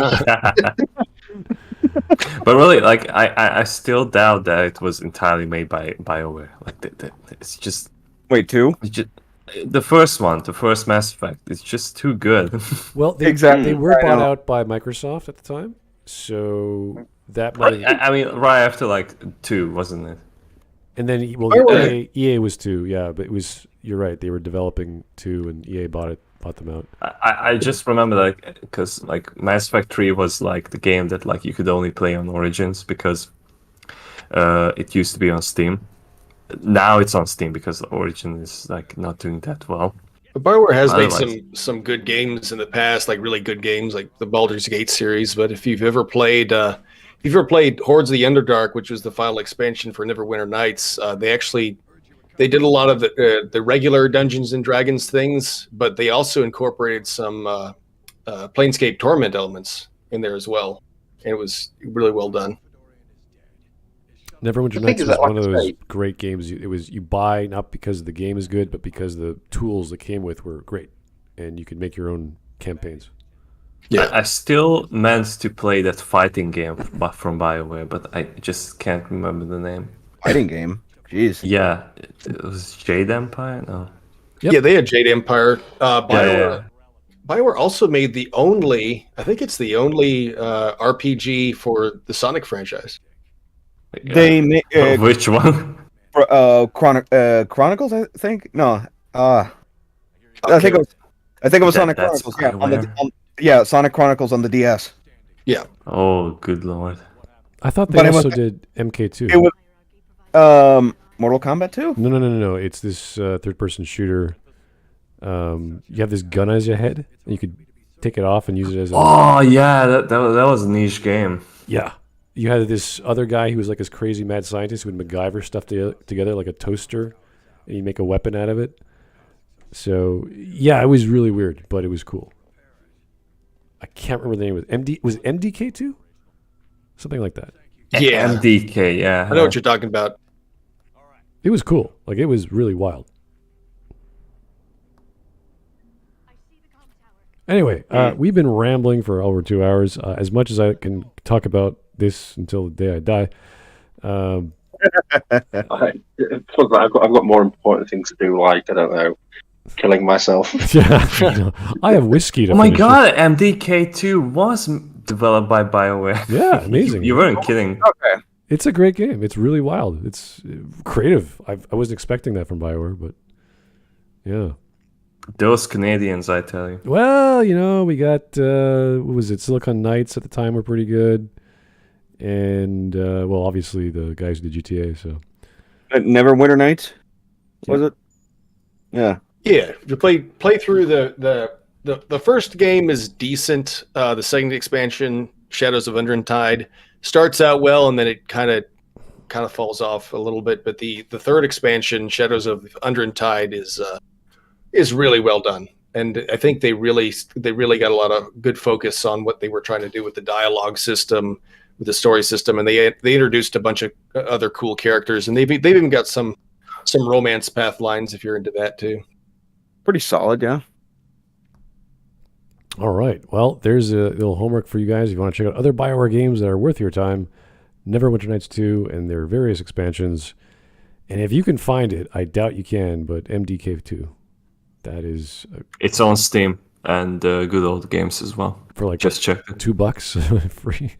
$15 for both games. Wow. Together? Yep. That's a pretty good deal. All right. Well, guys, that was a unscripted talk we had about Bioware in general, mostly our grievances, but that's what we devolve into. Mainly Mass Effect and Dragon Age, which are the two big offenders, but that comes with the territory. Well, yeah, that's all they got left. That's all they got left going for them. And before we go, I just want to ask one question for everyone here. Do you think BioWare's surviving if they do release Dreadwolf, they'll survive to make more? No, BioWare going to get shut down. They're going to get shut down. I'm convinced at this point. It's a hard question because Inquisition did really well. And I think they're banking on... As much of a paradox as that sounds like. Well, they're fans. I get it. And for whatever it's worth, if the next Dragon Age does well, EA will keep it. If it doesn't do well, I think we're not going to see another Mass Effect. We're not going to see anything else. That's what I think. I definitely know there's not going to be another. The whole thing with Mass Effect just feels like pie in the sky. It is a pipe dream. Yeah, at this stage, we have no idea. We still have no idea about Dragon Age. We alpha complete my ass. Great, fantastic. I'm glad you finished and accomplished something. Now, how long does polishing take? How long does QA take? A year? 3 years? 4? Because we're pushing. What was it? It's 8 months at the moment in time since they said they completed the alpha. And you're like, okay. It's been 8 years. Yeah. Yeah, at least. 2014, they stated that they'll be starting the Dragon Age, planning the next Dragon Age game. Well, that so was they've been planning for 9 years. Project Joplin, or whatever they called it originally. Yeah. That got changed, and then they got dropped, and they got brought back, and so who knows if it's been 8 years or 9 or 4? I can't. Well, they keep saying, "Oh, well, it only got announced in 2018." It's like when you look at it, it's like actually no, that's the third time it was announced because it's been cancelled twice before. Yeah. Jesus. And you're like, cool. So yeah, my fingers. If they don't release. If we don't get around to releasing Dreadwolf soon, I just don't think they're going to be making anything, and I think EA is just going to cut them off, which I think they're already doing because obviously they've been dropped from that Star Wars game. That is still baffling. I don't know what's happening. That to me sounds like EA is like just saying you're done. You're done. Yeah. Like I honestly think even if Dreadful does come out, if it doesn't perform, that's like either way they're still done. It's gonna kill the studio for reals this time. All right, and good riddance. That is sadly what we think, and we've had this feeling in our gut for the past at least 5 years since Anthem. Mm-hmm. Are there like any of the founding members of BioWare still at the studio? The programmer is that crazy last name I can't pronounce. The Polish brothers, they're programmers. The guy who made the scanning mechanic in Mass Effect 2. I think David Gator's still there, right? No, he's gone long gone. No, he's left. Yeah. And also wasn't Casey Hudson like pretty much the first to go? Well, then he came back, then he left again. So yeah. Well, still. He was. It's always good when someone comes back and then leaves. Yeah, again. Mac Walters left last year, I think in November, around there. Finally. Yeah, he left. If Mac is gone, what the hell's left? I don't know. Yeah, really. Like BioWare was definitely like back in the 90s, 2000s. Like they were definitely one of the one could argue they were one of the greats. Well, of those developers that really that pushed out a lot of good games like KOTOR, the first Mass Effect at least, the first Dragon Age, Jade Empire, several others. But what they've devolved into now is like I give them another couple of years. and they're going to be pretty much done, even if Dreadwolf comes out. Honestly, we will see, and I hope to see a nice return to normalcy. All the talent is pretty much left, but maybe they can shutter their doors and get some resources going to other studios. The same with CD Projekt Red. There's all these other developers making their own studios from there, coming out with their own games. That's what I like to see. And hopefully those indie titles, or what are they called, AA or whatever is in between AAA and indie, they are striving. Like some went to Kickstarter. Was it Mike? What the hell's his name? The guy who was the original producer for Dragon Age and Jade Empire. Gamble. Mike Gamble, yeah. He's on his own thing. I saw his Kickstarter campaign. I actually started it. I helped go with it. The demo was crap, but that was last year, so maybe they've improved it. It's basically another Bioware style game. There's dialogue and there's options to talk and real-time combat. You're like, all right, this is really bad. So it's a Greco-Roman thing with Vikings. You're like, all right, this is silly. Anyway, I hope Bioware and all the people there find better jobs, find better projects, find better management, and don't take 8 years minimum to make a game. That would be nice. So, yeah. Well, never forget Duke Nukem Forever. Despite how shit it is, it took 15. So there's always a chance for someone out there to break the record. Well, they started making that game 3 different ways, Fair. Well, technically, so same with Resident Evil 4, but on the flip side, from Forever, Resident Evil 4 was actually really good. Yep. And that one also had multiple versions, so that element on its own isn't going to be that much of a factor compared to other things. Yeah. All right. Well, Legacy, I don't know if EA is evil antics, but they are not part of the problem. I know people bash them for their legal practices and how they push people to drink and renegotiate their contracts or just... Hold on. They push people to drink. I should join them. Well, okay. If you talk about drinking, look at the Bioware founders. They finished their careers as game dev studio creators. They used to be doctors. Now they're beer makers. So Wow. that's interesting. I applaud them. I'd probably join them if they were in the area, but they're in Alberta. So anyway, thank you guys. The damn Alberta. It's just another Bioware staple. They have that drunk dwarf as a character in almost every game. Too, yeah. Huh. Didn't think about that. Interesting. Anyway, thank you guys for listening. As always, we talk about Bioware and Mass Effect and Dragon Age on this channel. Now for me to uninstall this game and never look at Mass Effect ever again. Yes. BioWare was like, if they really do go under, rest in peace, goddamn. All right. Well, thank you guys for listening. We'll talk to you soon. Have yourself a good evening. Bye-bye now. Good night. Bye. Bye.